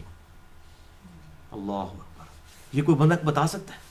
اور حضرت عمر کہتے ہیں کہ اس اللہ کی قسم جس نے محمد صلی اللہ علیہ وسلم کو نبی برحق بنا کر مبعوث کیا، آپ صلی اللہ علیہ وسلم نے ایک دن پہلے جو نشان لگائے تھے اس سے ذرہ برابر بھی کوئی لاش ہٹی ہوئی نہیں تھی، انہی جگہوں پر ان لوگوں کی لاشیں پڑی ہوئی تھی. یہ امپاسبل ہے بھائیو، بغیر کسی ڈیوائن سورس کے، وہی کے. یہ بتا دینا. اور قرآن حکیم میں تو واضح جن 5 علوم کا ذکر ہے اس میں یہ بھی ہے کہ کوئی جان نہیں جانتا سورہ لقمان کے آخری رکوع کے اندر کہ اس کو موت کہاں، کس سرزمین میں موت آئے گی. ہاں اللہ بتائے، اللہ نے اپنے نبی کو بتایا تو یہ غیبی خبر ہے. آپ صلی اللہ علیہ وسلم نے خود سے نہیں بتائی، کوئی کمپیٹنسی نہیں ہے جو آپ نے حاصل کر لی ہے، بلکہ اللہ تعالیٰ نے بتایا. اور اس لیے میں نے علم غیب پہ پورا لیکچر دیا ہے، مسئلہ نمبر 6A، علم الغیب سے متعلق فرقہ وارانہ نظریات کا تحقیقی جائزہ. اور اس میں جتنی بھی ایکسٹریمز پائی جاتی ہیں ان کا میں نے رد کر کے حق عقیدہ کتاب اللہ اور بخاری اور مسلم کی روشنی میں الحمدللہ اس حوالے سے واضح کیا ہے. 14واں غیبی خبر والا معجزہ صحیح بخاری میں 3062، صحیح مسلم میں 305، مشکات میں 5892. غزوہ حنین کے موقع پر ایک شخص جو کہ آپ صلی اللہ علیہ وسلم کے ساتھیوں میں شامل تھا، اور صحابہ کہتے ہیں وہ مسلمان، ہمارا بھائی دعوے دار ہمارے ساتھ مسلمان تھا، آپ صلی اللہ علیہ وسلم نے اس کے بارے میں فرما دیا کہ یہ دوست کی ہے. اور صحابہ کہتے ہیں وہ تو اتنی جو ہے وہ شجاعت کے ساتھ اور پیشن کے ساتھ لڑ رہا تھا کہ اس نے کتنے کافروں کو قتل کیا. قریب تھا کہ ہمارے دل وسوسے کا شکار ہو جاتے کہ اتنا نیک شخص جو اسلام کے لیے اس طرح لڑ رہا ہے، اس کو حضور کہہ رہے ہیں دوست کی، تو کہیں ایسا نہ ہو کہ یہ خبر ہی غلط نکلے. تو حضور کے بارے میں ہمیں شک و شبہات آنا شروع ہو گئے. اور ایک صحابی کہتے ہیں میں پھر اس کے ساتھ لگ گیا کہ دیکھوں کیا ہوتا ہے. جب اس کو کافی زخم آئے تو اس نے اپنی ترکش سے ایک تیر نکال کے خودکشی کر لی. بولے اعوذ باللہ تعالی. وہ صحابی وہاں سے نعرہ مارتے ہوئے آئے صدق یا رسول اللہ، یا رسول اللہ آپ نے سچ کہا تھا، اس نے تو خودکشی کر لی ہے. تو آپ صلی اللہ علیہ وسلم نے فرمایا اس کے جواب میں، آپ نے فرمایا کہ میں گواہی دیتا ہوں کہ میں اللہ کا بندہ اور اس کا رسول ہوں. یعنی یہ اللہ نے مجھے خبر دی تھی، یہ میرے رسول ہونے کی گواہی ہے کہ میں نے اتنی بڑی پریڈکشن کر دی ہے کہ ایک بندہ جس کے بارے میں کسی نے سوچا بھی نہیں تھا اور آپ صلی اللہ علیہ وسلم نے یہ دوست کی ہے, خودکشی کر کے مرا. اور پھر آپ صلی اللہ علیہ وسلم نے فرمایا اے بلال اٹھ اور اعلان کر دے, نمبر 1 جنت میں صرف مؤمن ہی جا سکتا ہے, اور نمبر 2 بے شک اللہ تعالیٰ بعض اوقات کسی فاسق سے بھی دین کا کام لے لیتا ہے. یعنی بسا اوقات بڑے بڑے, جیسے یہاں ہمارے ملک کے اندر ذوالفقار علی بھٹو, اگر اس کا ہم دنیاوی کریکٹر کنسیڈر کریں تو ظاہر بہت برا تھا, لیکن اس سے ایک اللہ نے اتنا بڑا کام لیا کہ وہ وقت کا جو دجال تھا غلام احمد قادیانی, اور اس کا وہ سارے کا سارا ڈھکوسلا اتنے عرصے سے چل رہا تھا, بہرحال یہ سہرا اس کے سر پہ سجتا ہے کہ اس کے دور کے اندر کافر قرار دیا گیا. اور یہ اس وقت تو سب پوری دنیا جو ہے اس حوالے سے اتنی دلیر نہیں تھی, جو کہ پھر پاکستان کی گورنمنٹ نے ڈیسیژن لیا تو پھر سعودی عرب نے اور باقی ملکوں میں بھی قادیانیوں کے لیے کفر والا معاملہ ہوا. سب سے پہلا انیشیٹو جو ہے وہ پاکستانیوں نے لیا. تو اللہ تعالیٰ بسا اوقات کسی فاسق سے بھی دین کا کام لے لیتا ہے, یہ آپ صلی اللہ علیہ وسلم نے ارشاد فرمایا.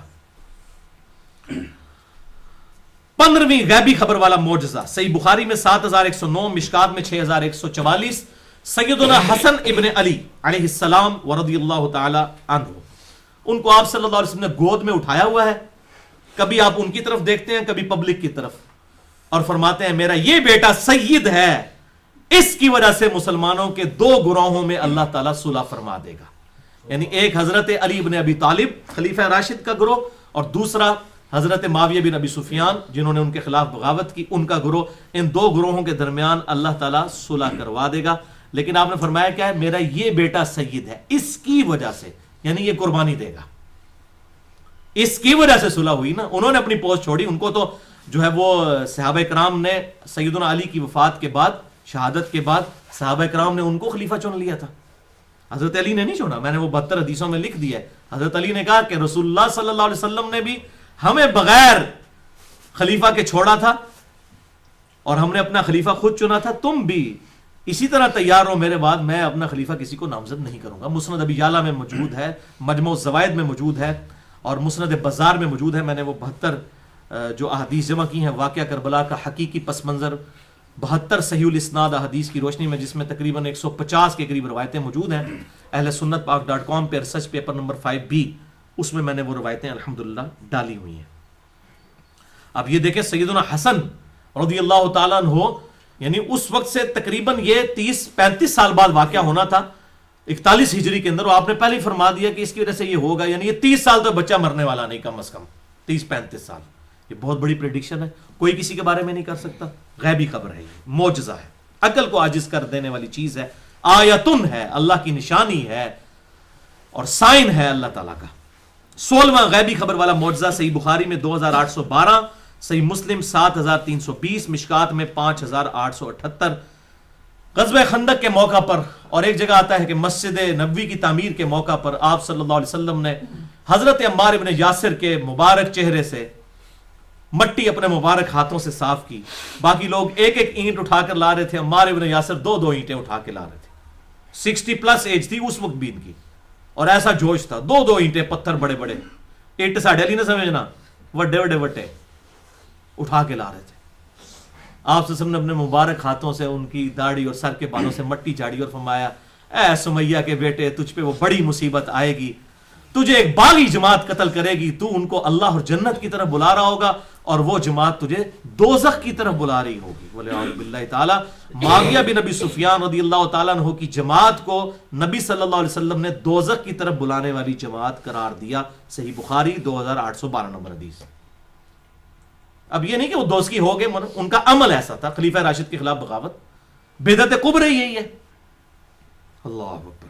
یہ پروفیسی آپ صلی اللہ علیہ وسلم کی جنگ صفین میں پھر پوری ہوئی 37 ہجری کے اندر, یعنی تقریباً آپ سمجھ لیں 30 سال کے بعد. 93 سال عمر تھی اس وقت سیدنا عمار ابن یاسر کی, جب وہ سیدنا علی کی طرف سے لڑتے ہوئے جنگ صفین میں ابو الغادیہ, وہ بھی صحابی تھا, اس کے ہاتھوں شہید ہوئے. والعیاذ باللہ تعالی. تو بہرحال اس حوالے سے جنگ جمل, جنگ صفین, جنگ نہروان کے حوالے سے تو بہت ساری پروفیسیز ہیں. آپ صلی اللہ علیہ وسلم کی مستقبل کی کتنی خبریں ہیں جو کہ آپ کی نبوت کو جسٹیفائی کرتی ہیں. یہ حدیثیں کو چھپانے کے لیے تو نہیں تھی, یہ تو بتا. اور دلائل النبوہ نے میں امام بھائیکی نے یہ ساری چیزوں کو آپ کی نبوت کی دلیل بنایا ہے, اور یہ کہتے ہیں جی چھپائیں, اس میں تو بڑے بڑوں کے نام آتے ہیں. بھئی اللہ کے نبی کو نہیں پتا تھا کہ کن بڑے بڑوں کے نام آ رہے ہیں. آپ نہ فرماتے تو نہ ہمیں پتا چلتا. تو آپ صلی اللہ علیہ وسلم نے بیان فرمایا, امت تک پہنچے, اور امت نے پھر جسٹیفائی کیا آپ صلی اللہ علیہ وسلم کی نبوت کو. واقعی ایسا ہوا, بلکہ 500-600 سال بعد تاتاریوں کی جنگوں تک کی احادیث جو ہے بخاری اور مسلم میں موجود ہے, جو آپ صلی اللہ علیہ وسلم کی یہ نبوت کی خبریں جسٹیفائی کرتی ہیں کہ اللہ تعالیٰ کی طرف سے آپ کو خبریں دی گئیں, آپ اللہ کے سچے پیغمبر تھے الحمدللہ. تو یہ ریسرچ پیپر میرا جو ہے 5B پڑھیں, اس میں آپ کو مل جائے گا. اس میں میرا ایک لیکچر بھی ہے, مسئلہ نمبر 101, خلافت و ملوکیت صحیح مسئلہ خروج اور فکر حسین حق پرستی کی علامت ہے. اس میں نے یہ ساری حدیثیں الحمدللہ بتا دی ہیں. اب 17واں غیبی خبر والا معجزہ, آج جو آخری تھا جس کو میں نے تھوڑا سا ڈیٹیل سے ڈسکس کرنا ہے, وہ صحیح بخاری میں 3617, صحیح مسلم میں 7040 اور مشکات میں 5898. یہ بہت کریٹیکل چیز ہے. انس بن مالک کہتے ہیں رضی اللہ تعالیٰ عنہ کہ ایک شخص عیسائیوں میں سے مسلمان ہوا اور آپ صلی اللہ علیہ وسلم نے اسے اپنا اسسٹنٹ رکھ لیا, منشی کے طور پر, کاتب وحی رکھ لیا. اس نے سورۃ البقرہ اور سورہ آل عمران خود حضور سے پڑھی صلی اللہ علیہ وسلم. وہ اتنا امپریس ہوا کہ مسلمان ہوا, پھر آپ کا کاتب وحی بن گیا. تو آپ صلی اللہ علیہ وسلم کے لیے وہ وحی لکھا کرتا تھا.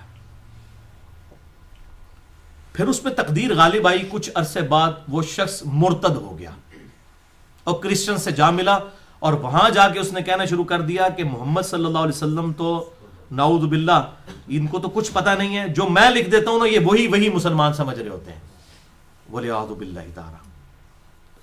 ظاہر آپ امی تو تھے, اس میں تو کوئی شک نہیں ہے, لیکن آپ صلی اللہ علیہ وسلم جب وہی لکھواتے تھے پھر وہاں سے پڑھواتے تھے, پھر اس کو خود جو ہے وہ اتھینٹیکیٹ کرتے تھے. کوئی ایک بندہ تو نہیں ہوتا تھا, پبلکلی ایسا ہوتا تھا.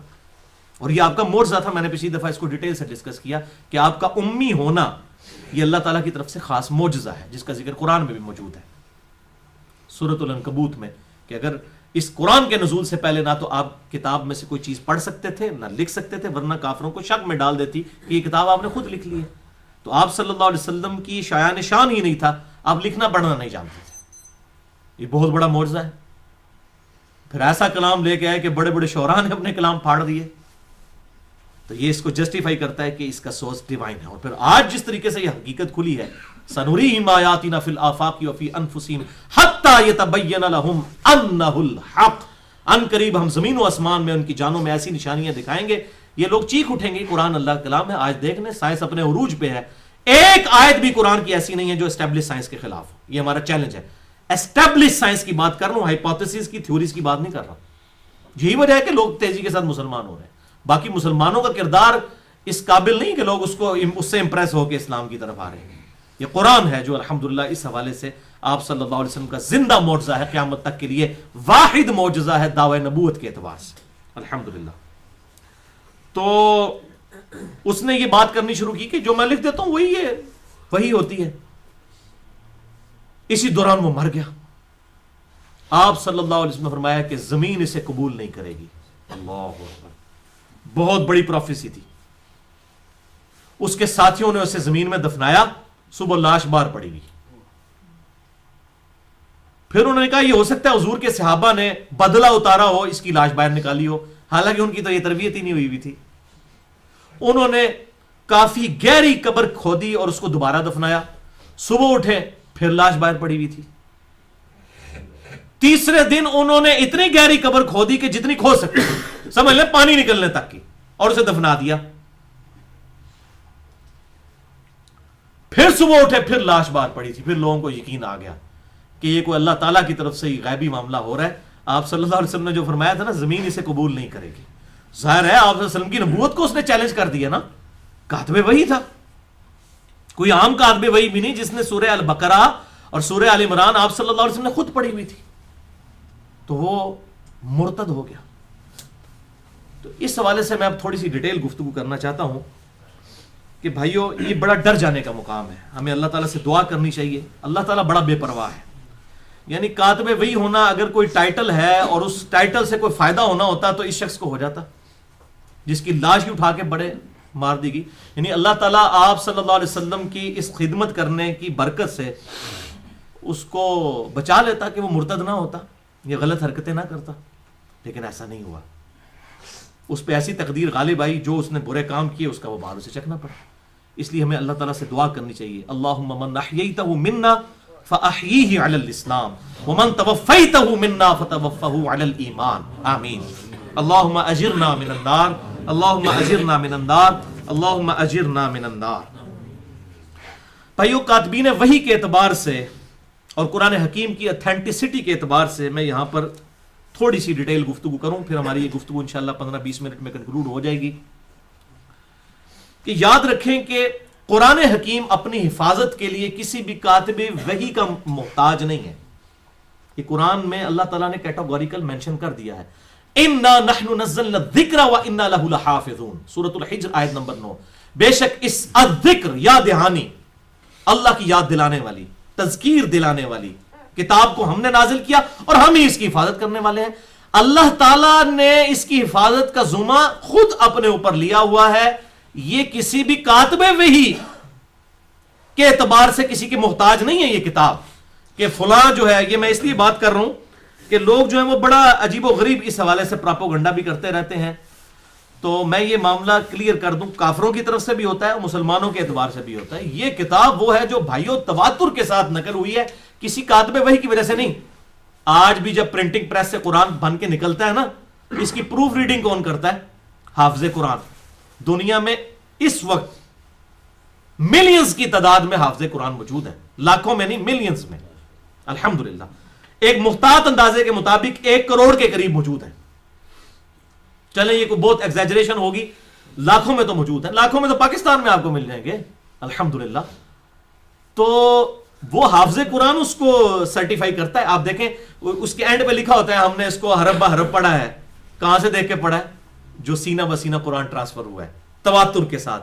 اہل سنت کے ہاں، اہل تشیع کے ہاں ایک ہی قرآن ہے. یہ بالکل جھوٹا پراپوگنڈا ہے. کوئی شیعہ کا لادہ قرآن ہے تو مسلمانوں جو سنیوں کا قرآن لادہ ہے، اللہ معافی دے. اتنا بڑا مطلب اللہ تعالیٰ نے حفاظت کا ذمہ لیا ہوا ہے، پھر بھی قرآن 2 ہو گئے ہیں. عقل کو نہیں یاد، کیسے ہو سکتا ہے؟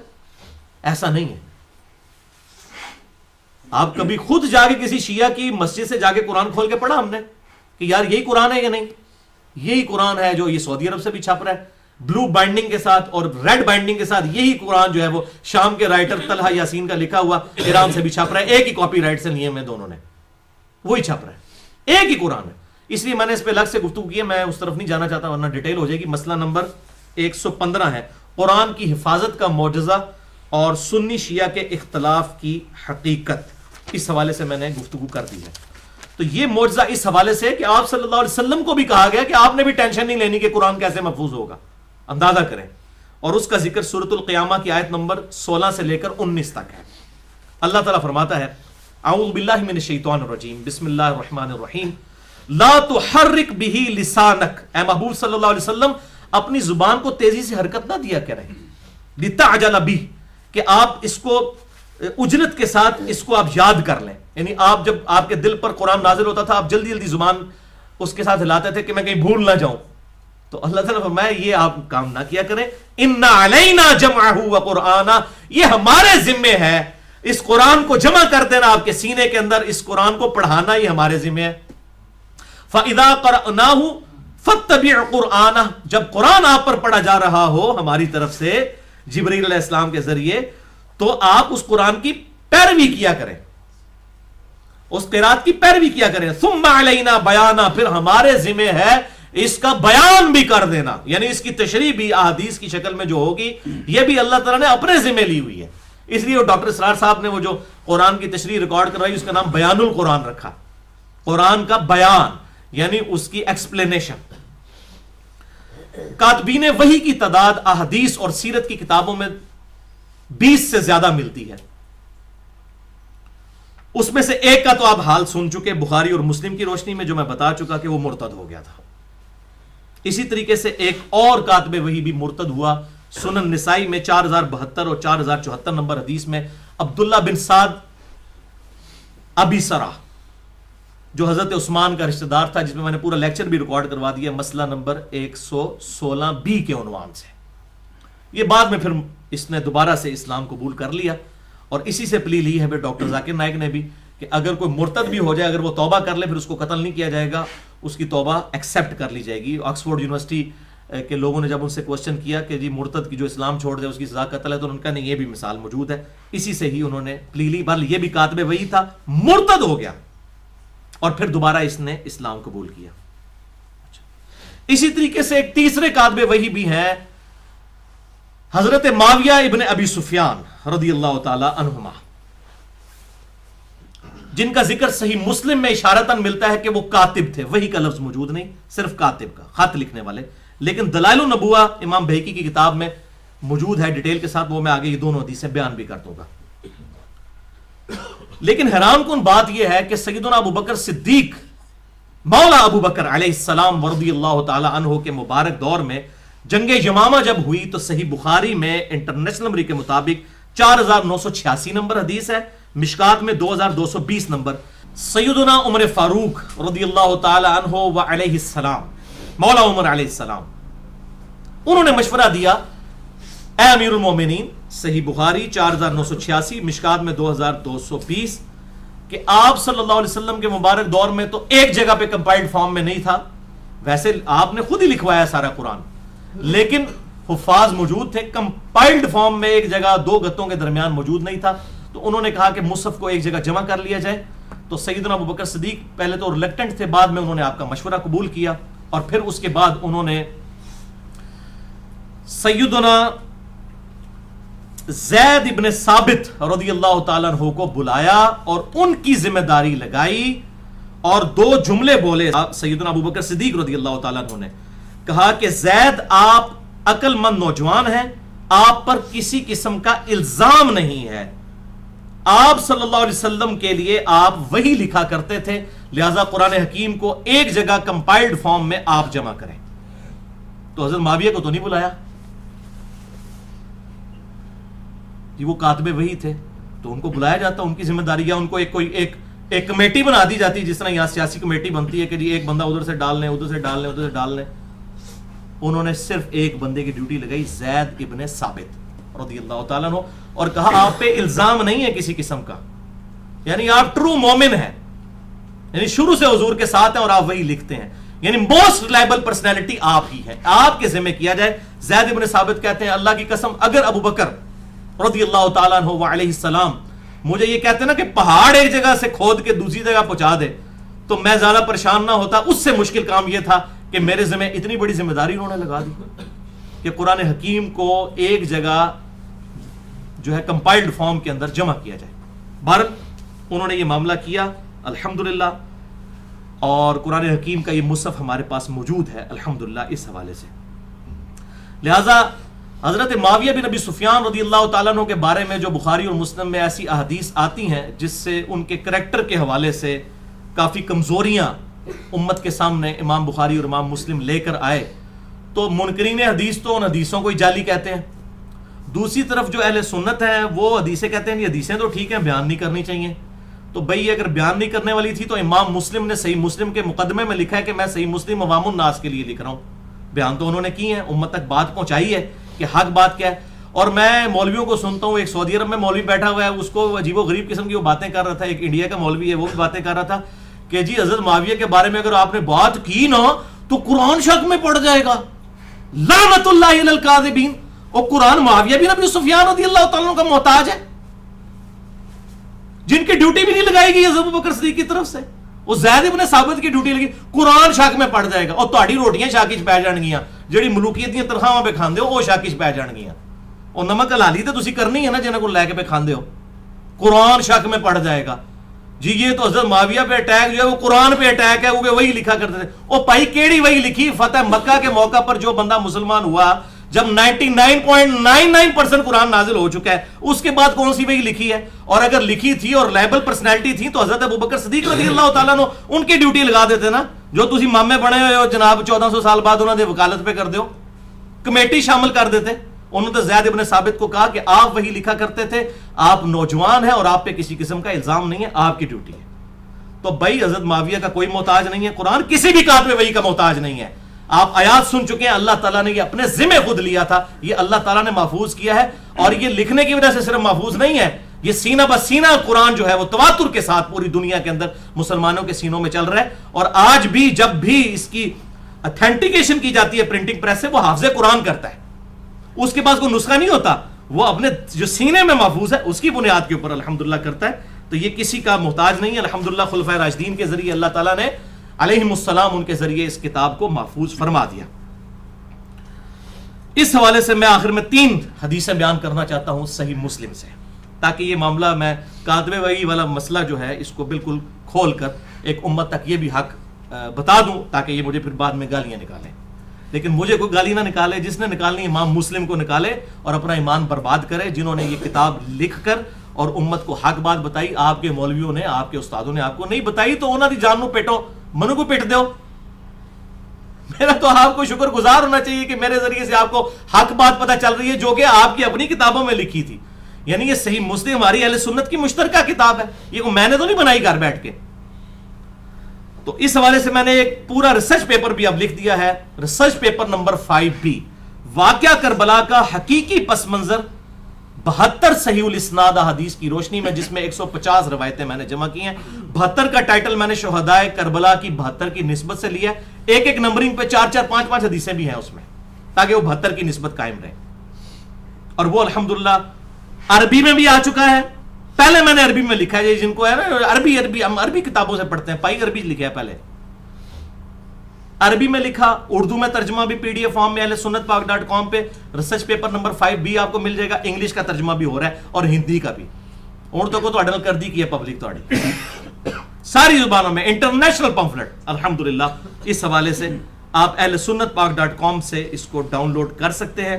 اس میں بھی میں نے یہ حدیثیں اس میں یہ ڈال دی ہیں.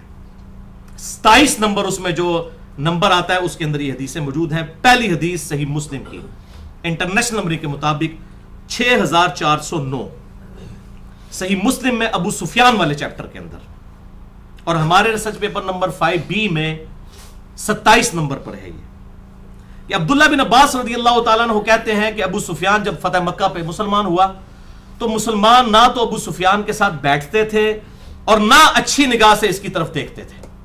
تو یہ حضور کی خدمت میں حاضر ہوئے اور کہا یا رسول اللہ صلی اللہ علیہ وسلم, نہ تو مسلمان میرے پاس بیٹھتے ہیں نہ مجھے کوئی اچھے طریقے سے دیکھتے ہیں. ظاہر ہے پوری زندگی حضور کے ساتھ دشمنی کی, لڑائیاں کرتا رہا.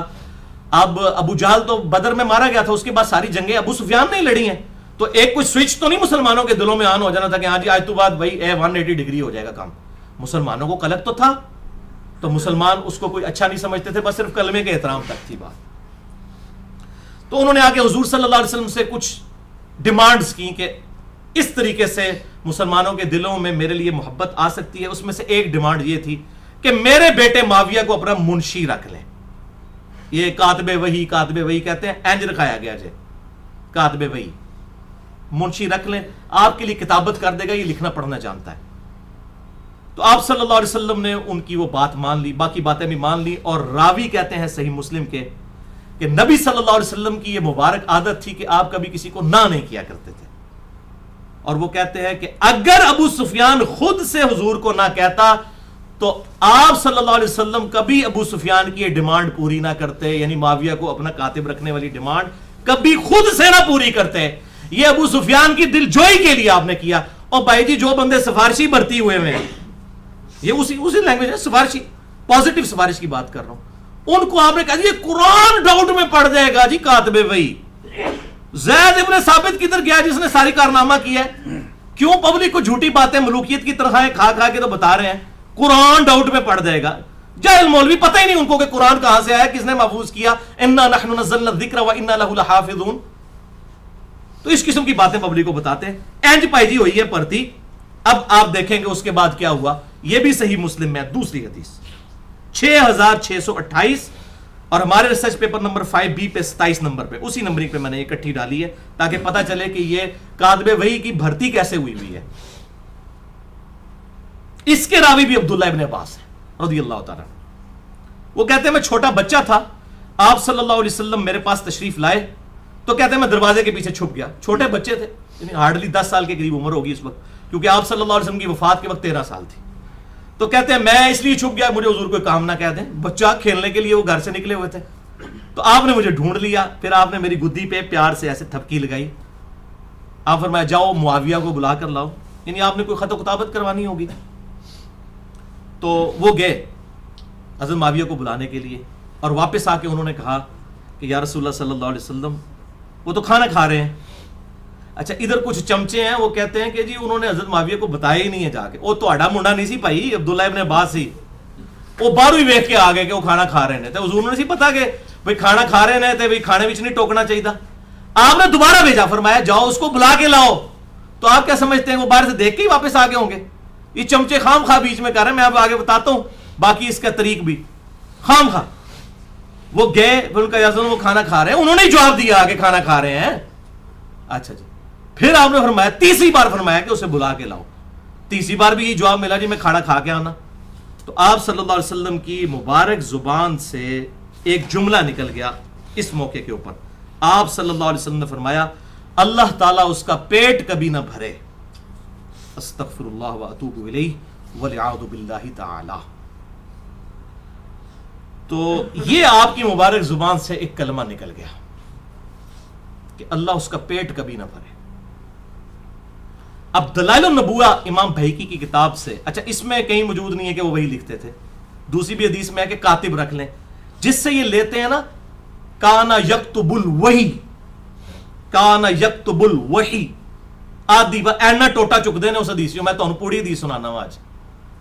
اور یہ کام جو ہے نا مطلب ان لوگوں نے بھی کیا ہے کہ مجھے افسوس ہوتا ہے کہ انسان کو حق بات پوری امت کو بتانی چاہیے۔ یہ اسی طریقے سے ہے کہ آپ وہ ہمارے وہاں پہ ایک دیوبندی عالم تھے، تو انہوں نے صحیح مسلم سے ایک حدیث ہمارے بھائی کو بتائی کہ آپ صلی اللہ علیہ وسلم جب نماز شروع کرتے تو دونوں ہاتھ کانوں تک اٹھاتے، مالک بن حویرث کی، تو ان کا اس لیے ہم کانوں تک اٹھاتے ہیں، ہم بھی کہتے ہیں کانوں تک اور کندھوں تک ایک ہی ہے، انگلیاں کانوں کے برابر اور ہتھیلیاں کندھوں کے برابر، یہ ایک ہی چیز ہے۔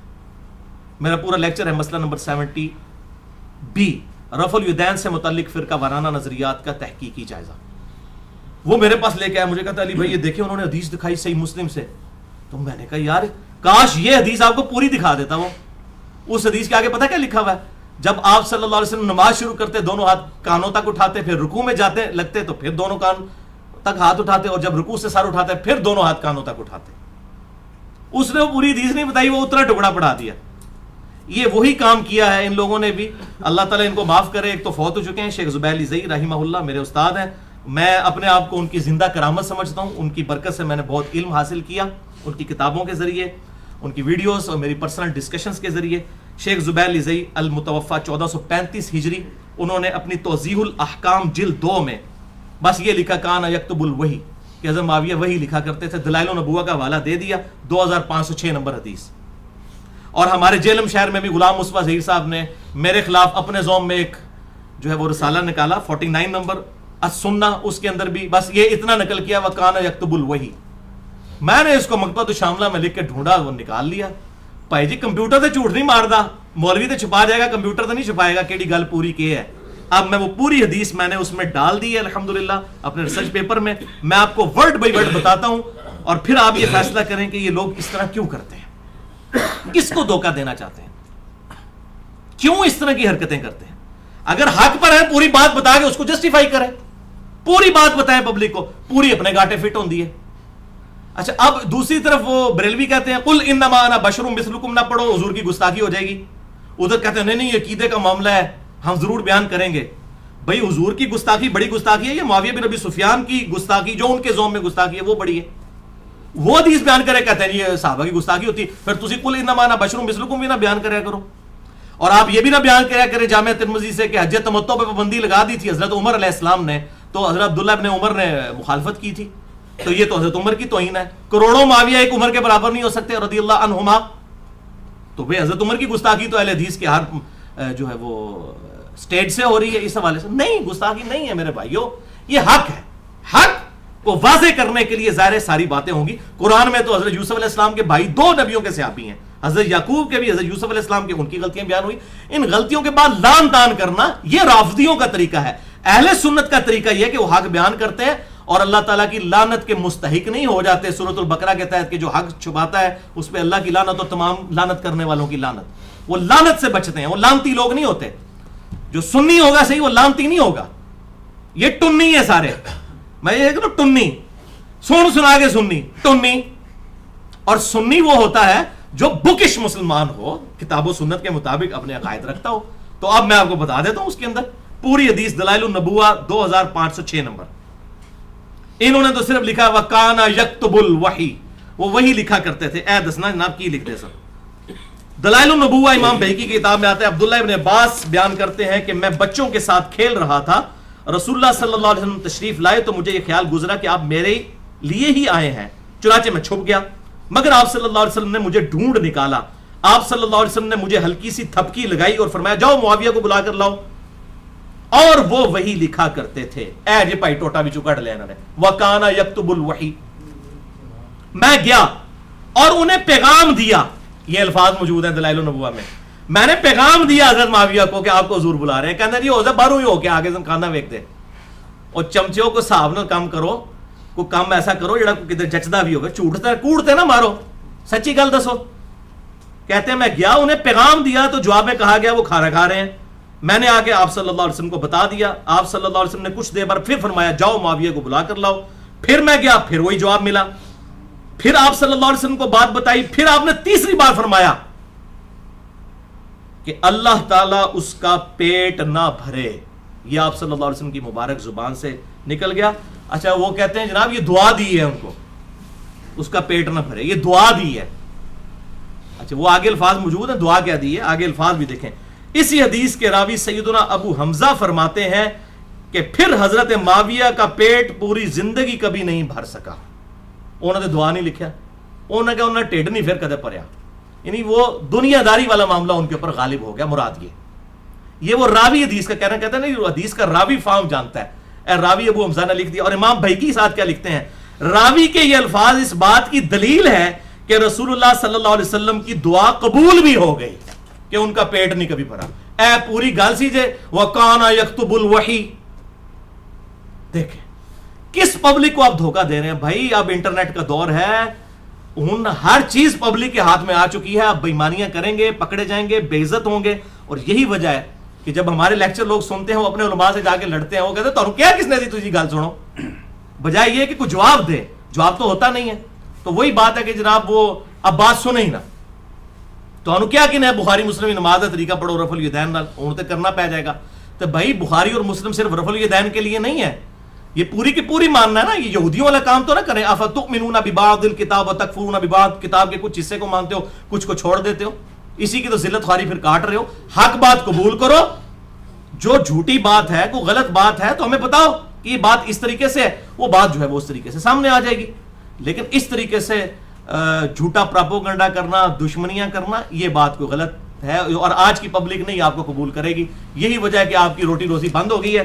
تو پائی اسی ان روٹی تے لت مار چھڑی ہے تو سائیں ساڑھے خلاف ہو گئے نے. پھر تو اب جسے شوق ہو وہ ریسرچ پیپر نمبر 5B اور میرا لیکچر مسئلہ نمبر 101 ضرور سنیں. خلافت و ملوکیت, صحیح مسئلہ خروج اور فکر حسین حق پرستی کی علامت ہے. مسئلہ نمبر 101 اہل سنت پاک.com پر. الحمدللہ. بہرحال جہاں تک حضرت معاویہ بن ابی سفیان رضی اللہ تعالیٰ عنہ کی یہ فضیلت ہے جس کو ہم میں سے کوئی بھی نہیں پہنچ سکتا کہ وہ صحابی ہے, اس میں کوئی شک نہیں ہے. یہ فضیلت ہے اور یہی ایک فضیلت ہے جو ثابت ہے کہ آپ صحابی ہیں. That's all. اور یہ میں اپنی طرف سے بات نہیں کر رہا ہوں کہ ان کی صرف یہی فضیلت ثابت ہے. اب میں آپ کو بتانے لگا ہوں پوری دنیا کے اندر صحیح بخاری کی جو نمبر 1 شرح لکھی گئی ہے وہ فتح الباری ہے. امام ابن حجر اسقلانی رحمہ اللہ المتوفا 852 ہجری, جسے اہل سنت کہلوانے والے سارے گروہ, بریلوی, دیوبندی, اہل حدیث, اسی طریقے سے حنفی, شافعی, مالکی, حنبلی, سب کے سب کہتے ہیں جی فتح الباری جو ہے. اور امام ابن حجر اسقلانی وہ اتھینٹک شرح ہے صحیح بخاری کی. اس اتھینٹک کی جو میں ورڈ بائی ورڈ پڑھنے لگا ہوں تاکہ آپ کو معاملہ پتہ چل جائے کہ ابن حجر اسقلانی نے اس حوالے سے ٹروتھ کیا ریویل کیا ہے. مناقب صحابہ والا جو چیپٹر ہے صحیح بخاری میں, اس میں جب حضرت معاویہ رضی اللہ تعالیٰ عنہ کا ذکر آتا ہے تو 3 حدیثیں انہوں نے جمع کی ہیں صرف امام بخاری نے ان کے فضائل میں. اور اس کی ہیڈنگ فضائل معاویہ نہیں رکھی بلکہ رکھا ذکر معاویہ, ذکر معاویہ, معاویہ کا تذکرہ. اب یہ باب کا نام ذکر معاویہ جو رکھا گیا، اس پہ کامنٹس کر رہے ہیں امام ابن حجر اسقلانی. یہ میرے کامنٹس نہیں، کسی شیعہ کے نہیں، کسی ناصبی کے نہیں، کسی رافضی کے نہیں، یہ ایک سنیوں کے امام کے کامنٹس ہیں. امام ابن حجر اسقلانی المتوفا 852 ہجری، ان کے کامنٹس میں ورڈ بائی ورڈ. یہ جو بعد میں قسطنطینیہ والی بشارت اٹھا لیتے ہیں، کبھی سمندری جہاد والی بشارت اٹھا لیتے ہیں بخاری میں سے اور فٹ کرنا شروع کر دیتے ہیں کبھی کس پہ کبھی کس پہ. تو اگر امام بخاری نے سمندری جہاد والی حدیث سے یہی مطلب لیا ہوتا تو ذکر معاویہ چیپٹر میں ڈال کے تو فضیلت لکھتے ہیں نا کہ جنت کی بشارت فٹ ہو گئی ہے. ہم نہیں کہتے کسی کو دوست کی ہے جنتی کہیں، لیکن جو بات بنتی ہے امام بخاری سے فرشتیاں نہیں سی پتا، تو 1400 سال بعد پتا لگی کہ بخاری میں یہ حدیث ہے سمندری. میں آپ کو جنت کی بشارت ابھی دلوا دیتا ہوں. صحیح مسلم میں حدیث ہے انٹرنیشنل نمبر کے مطابق 553 نمبر کہ جس شخص نے پورے خشوع وضو کے ساتھ وضو کیا اور اس کے بعد 2 رکعتیں پڑھ لیں تحیۃ الوضو کی توجہ کے ساتھ، اس پہ جنت واجب ہو جائے گی. لو ہاں، کوئی قسطنطنیہ کوئی سمندری جہاد کی ضرورت نہیں تانوں، اس بعد جو مرضی کرتے رہو. اس طرح نہیں ہوتا، اور نہ امام بخاری نے اس کو اس چیپٹر میں ڈالا ہے. اب میں زیادہ ڈیٹیل میں نہیں جانا چاہتا، عقل مندوں کے لیے اتنا ہی اشارہ کافی ہے. امام ابن حجر اسقلانی کے کامنٹس صحیح بخاری فتح الباری میں اس باب ذکر معاویہ والی جو حدیث آئی ہے 3766 نمبر صحیح بخاری میں 3766، اس کے تحت ابن حجر اسقلانی کے کامنٹ سنے تے گالاں کٹ رہی ہیں تے ابن حجر نو کڈو، منو نہ کڈنا، میرا کوئی قصور نہیں جے. چور نہ مارو، چور دی ماں نو مارو.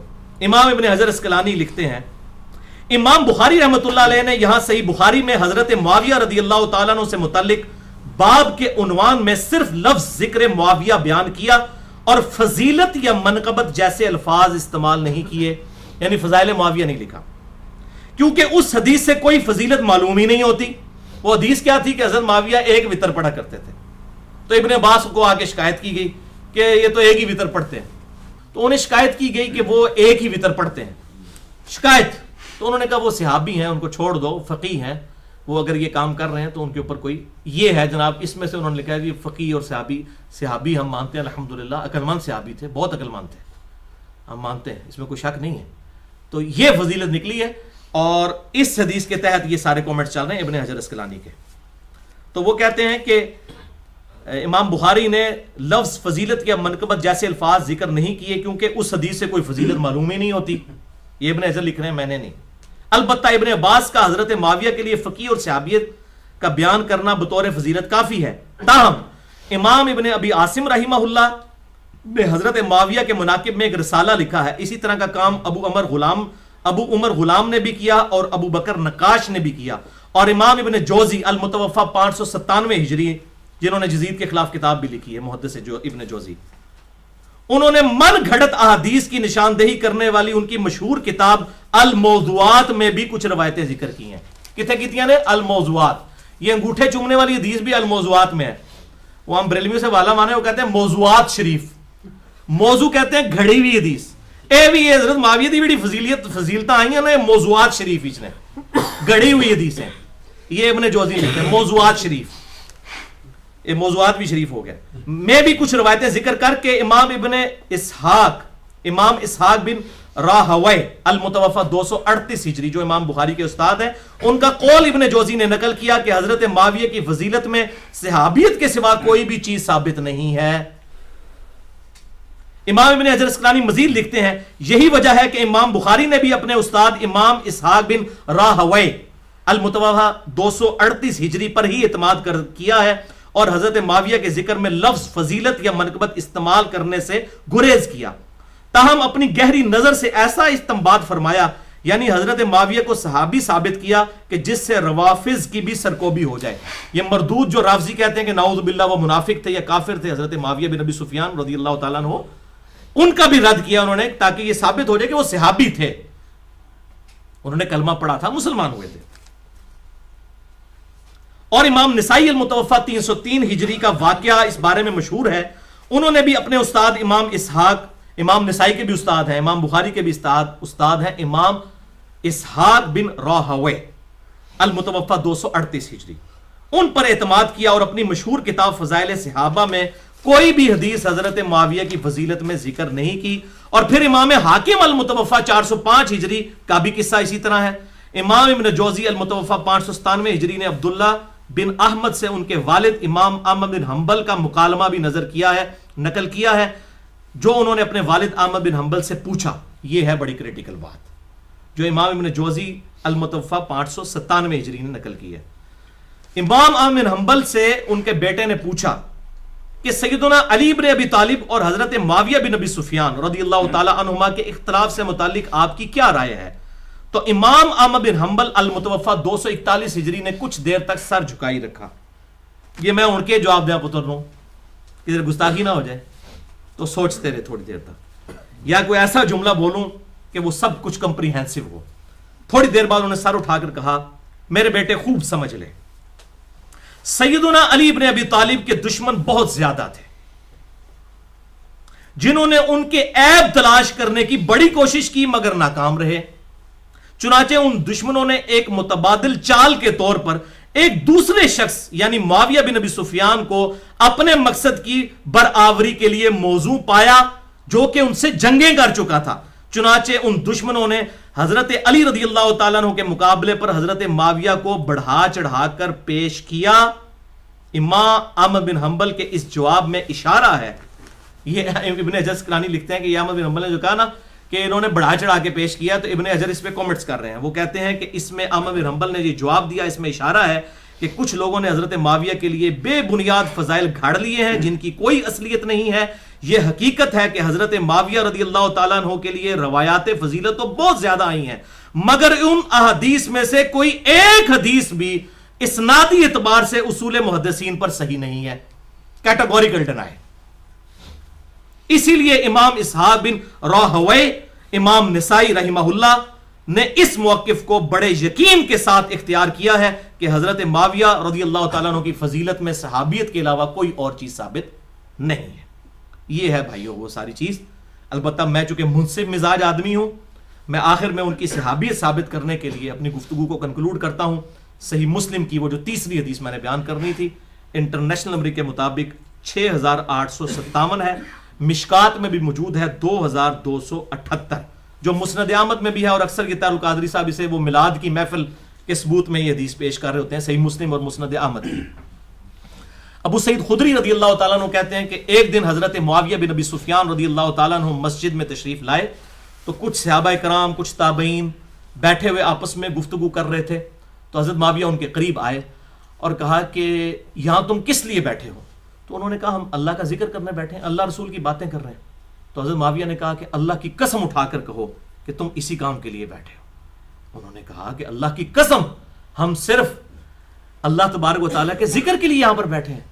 تو پھر حضرت معاویہ رضی اللہ تعالیٰ عنہ نے کہا کہ میں نے یہ قسم اس لیے نہیں اٹھوائی کہ معاذ اللہ میں نے کوئی بدگمانی کی ہے تمہارے بارے میں، بلکہ آپ رضی اللہ تعالیٰ عنہ نے سنت پر عمل کیا۔ آپ کہتے ہیں ایک دفعہ ہم بھی اسی طریقے سے مسجد میں بیٹھے ہوئے تھے اور آپ صلی اللہ علیہ وسلم تشریف لائے ہمارے پاس، اور آپ نے ہم سے پوچھا کہ تم کس لیے بیٹھے ہو؟ تو ہم نے کہا کہ ہم اس چیز پر شکر ادا کرنے کے لیے بیٹھے ہیں کہ اللہ تعالیٰ نے ہمیں اسلام کی دولت عطا فرمائی، مرنے سے پہلے حق دکھا دیا، الحمدللہ، اس پہ اللہ کا شکر ادا کر رہے ہیں۔ تو حضور صلی اللہ علیہ وسلم نے فرمایا اللہ کی قسم اٹھاؤ کہ اسی لیے بیٹھے ہو۔ تو انہوں نے کہا یا رسول اللہ اسی لیے بیٹھے ہیں، اللہ کی قسم اٹھاتے ہیں۔ تو پھر آپ صلی اللہ علیہ وسلم نے بھی فرمایا کہ میں نے کوئی بدگمانی کی وجہ سے قسم نہیں اٹھوائی، بلکہ ابھی ابھی جبرائیل علیہ السلام میرے پاس آئے تھے اور انہوں نے فرمایا کہ آپ کے ان اصحاب کی وجہ سے اللہ تعالیٰ فرشتوں کے سامنے بھی فخر فرما رہا ہے۔ فرشتوں نے کہا تھا نا کہ یہ بندے تو قتل و غارت کریں گے، تو انہیں کس لیے پیدا کیا؟ یہ بھی تو بندے ہیں جنہوں نے نبی کی دعوت قبول کر لی۔ تو اس حدیث سے میرے نزدیک حضرت معاویہ رضی اللہ تعالیٰ کی یہ فضیلت ثابت ہوتی ہے، ان کی صحابیت اور ان کا اسلام لانا۔ تو یہ دو ایکسٹریمز ہیں، ایک طرف روافظ کی ایکسٹریم ہے جو ان کو منافق یا نعوذ باللہ کافر کہتے ہیں، دوسری طرف سنیوں میں گھسے ہوئے ناسبیوں کی ایکسٹریم ہے کہ جو وہ ہر جھوٹی فضیلت ثابت کر کے ان کو حضرت علی سے اوپر کرنے کی کوشش کرتے ہیں، ان کو یزید کو حضرت حسین سے اوپر کرنے کی کوشش کرتے ہیں، بالکل جعلی طریقوں سے۔ جو صحیح چیز ہے وہ میں نے آپ کو بتا دی ہے۔ تو یہ اس سے وہ ربیع الاول کا وہ کہتے ہیں میلاد کی محفل منا رہے تھے، اس میں کہیں میلاد نہیں لکھا بھائی میرے، وہ تو شکر ادا کر رہے تھے جیسے یہاں ہم درس قرآن کے لیے جو لوگ جمع ہیں تو اللہ کا شکر ادا کر رہے ہیں، وہ یہ کر رہے تھے، میلاد وغیرہ نہیں منا رہے تھے۔ تو وہ ہر بندہ اپنی مطلب کے رزلٹ نکالتا ہے، جو حدیث خود کسی نے پڑھنی نہیں ہے۔ صحیح مسلم 6857 نمبر، مشکات میں بھی 2278 نمبر موجود ہے۔ بھارت صحابہ کرام ایک لیول کے سارے نہیں تھے، اس میں کئی باتیں اور ہو سکتی ہیں لیکن میں سکپ کرتا ہوں۔ میرا مسئلہ نمبر ہے 96، عظمت صحابہ، رد المنافقین اور سنی شیعہ کے اختلاف کا تحقیقی جائزہ، اس میں کئی ایسی باتیں ہیں جو میں اس کے ساتھ اب کرنا چاہتا تھا لیکن میں سکپ کرتا ہوں. جسے شوق ہو وہ 1.25 گھنٹے کا لیکچر مسئلہ نمبر 96 دیکھ لے اہل سنت پاک.com پر. اور اینڈ پہ میں وہ دعا کرتا ہوں جو قرآن حکیم میں سورۃ الحشر کی آیت نمبر 10 میں ہمیں اللہ تعالیٰ نے سکھائی ہے کہ جو ایمان والے لوگ ہیں وہ اپنے سے پہلے جو ایمان والے لوگ گزر چکے ان کے لیے کن الفاظ میں دعا کرتے ہیں. اعوذ باللہ من الشیطان الرجیم بسم اللہ الرحمن الرحیم ربنا اغفر لنا ولاخواننا الذین سبقونا بالایمان. اے اللہ ہمیں بھی بخش دے اور ہم سے پہلے جتنے بھی ایمان کی حالت میں دنیا سے گئے ہیں چاہے صحابہ ہوں تابعین ہوں تبع تابعین ہوں جو بھی کلمہ گو مسلمان تھے سب کو بخش دے آمین. یہ دعا اور پھر ساتھ ہی ہے وَلَا تَجْعَلْ فِي قُلُوبِنَا غِلًّا لِّلَّذِينَ آمَنُوا رَبَّنَا إِنَّكَ رَءُوفٌ رَحِيمٌ. اے اللہ ان مسلمانوں کے بارے میں ہمارے دل میں کوئی برائی کوئی کینہ نہ رکھنا. جو اہل ایمان گزر چکے ان کے بارے میں برائی اور کوئی کینہ نہ رکھنا. اے اللہ تو بخشنے والا مہربان ہے. اب یہ غلطی کا بیان کرنا کوئی کینہ نہیں ہے ورنہ میں اس میں آپ کو ایک اینٹی وینم اور پھکی کے طور پر علم الکلام کے طور پر الزامی جواب دے دوں. صحیح بخاری اٹھا کے آپ دیکھ لیں حضرت واشی نے اسلام قبول کر لیا فتح مکہ کے بعد. آپ صلی اللہ علیہ وسلم نے فرمایا واشی تیرا اسلام قبول. یہ بخاری شریف ہے کوئی سٹوری بک نہیں میں پڑھ رہا. واشی والے چیپٹر میں آپ دیکھ لیں اس کے اسلام لانے والے واقعے میں تیرا اسلام قبول ہے لیکن مجھے اپنی شکل نہیں دکھانی تو نہیں کیونکہ مجھے اپنا چچا یاد آتا ہے حمزہ. اب حمزہ کوئی عام انسان تو نہیں تھے. حضور صلی اللہ علیہ وسلم کے دودھ پیتے بھائی بھی تھے چچا بھی لگتے تھے. تو آپ کو اپنا دکھ نہیں بھولا. تو جن لوگوں نے حضرت حسین کو تکلیفیں دیں وہ کس منہ سے چاہتے ہیں کہ جی ہم جو ہے وہ ان لوگوں کے بارے میں اگر اللہ کے محبوب جن کے بارے میں قرآن کہہ رہا ہے بالمؤمنین رؤوف الرحیم جو واشی کے لیے رؤوف الرحیم تھے انہوں نے بھی اپنے جذبات میں یہ بات کی کہ مجھے اپنی شکل نہیں دکھانی ہے. تو اب لگائیں فتویٰ کہ آپ کے دل میں بغض تھا واشی کا؟ نہیں بغض نہیں تھا بس آپ کو تکلیف ہوتی تھی کہ میرے سامنے نہ آئے. اسی طریقے سے جن لوگوں نے حضرت حسین کو یا حضرت علی کو یا خلفائے راشدین کو تکلیف دی ہیں ہمیں ان کے بارے میں ہمارے دل میں بھی رنج موجود ہے. اس سے زیادہ کچھ نہیں ہے. ہم تو کہتے ہیں سب کو اللہ تعالیٰ بخش دے. ہمارے سے پوچھ کے کسی نے جنت میں نہیں بھیجنا کسی کو. اور نہ یہ بات ہے کہ سب کے سب بلا حساب و کتاب بخشے جائیں گے. یہ بھی بالکل جعلی بات ہے. وہ 70,000 لوگ ہی بلا حساب و کتاب جانے ہیں جن میں حضرت عکاشہ شامل ہیں بخاری اور مسلم میں اور باقی لوگ شامل نہیں ہیں. یہ کوئی اتنا سیدھا معاملہ نہیں ہے کہ جس نے بھی آپ کو دیکھ لیا اور بلا حساب و کتاب ہی جنت میں چلا گیا. ورنہ صحیح مسلم کھول کے دیکھ لیں مدعم نامی غلام تھا جو آپ صلی اللہ علیہ وسلم کی سواری کا کجاوا کسا کرتا تھا اور آپ کو سفر و حضر میں وضو کروایا کرتا تھا. خیبر کے موقع پر اسے نامعلوم تیر لگا اور وہ شہید ہو گیا. صحابہ نے کہا تو سیدھا جنتی ہے اسی بھی یہی کہنا سی. آپ فرمایا تم جنت کی بشارت دے رہے ہو جبکہ اس نے خیبر کے مال غنیمت میں سے ایک چادر چوری کی تھی اور میں دیکھ رہا ہوں کہ آگ کی پناہ کے اس پہ ڈال دی گئی ہے. ایک چادر کو اللہ نے اتنا سیریس لے لیا اور حضور صلی اللہ علیہ وسلم کی خدمت کرنے والا وہ صحابی تھا. جب اللہ تعالیٰ پکڑنے پہ آئے تو وہ کسی کو چھوٹی سی بات پہ بھی پکڑ سکتا ہے. ہم کسی کو جنت کی گارنٹیاں نہیں مار سکتے. ہم یہ کہتے ہیں کہ ہر کلمہ گو انشاءاللہ ایک نہ ایک دن جنت میں جائے گا. بس اس سے زیادہ ہم نہیں کہتے. یا وہ جو لوگ جن کو بائی نیم جنت کی بشارت دی گئی ہے عشرہ مبشرہ ہوں یا اصحاب شجرہ ہوں یا اصحاب بدر ہوں ان کا معاملہ الگ ہے. باقی بڑا سینسٹیو ایشو ہے. اتنا سیدھا معاملہ نہیں ہے. اسی لیے میں نے آپ کو لیکچر کا حوالہ دے دیا. میں نے کہا کچھ باتیں میں نہیں اب کرنا چاہتا ورنہ ٹائم بہت لگ جائے گا. مسئلہ نمبر 96 عظمت صحابہ رد المنافقین اور سنی شیعہ کے اختلاف کا تحقیقی جائزہ اہل سنت پاک.com پر. اللہ تعالیٰ سے دعا ہے جو حق بات میں نے کہی اللہ تعالیٰ ہمارے دلوں میں راسخ فرمائے. اگر جذبات میں میرے منہ سے کوئی غلط بات نکل گئی تو اللہ تعالیٰ ہمارے دلوں سے معاف کر دے. ہمیں کتاب و سنت کی تعلیمات پر عمل کرتے ہوئے اجماع کو حجت مانتے ہوئے دوسرے بھائیوں تک پہنچانے کی توفیق عطا فرمائے. سبحانک اللہم و بحمدک اشہد ان لا الہ الا انت استغفرک و اتوب الیک وما علینا الا البلاغ المبین.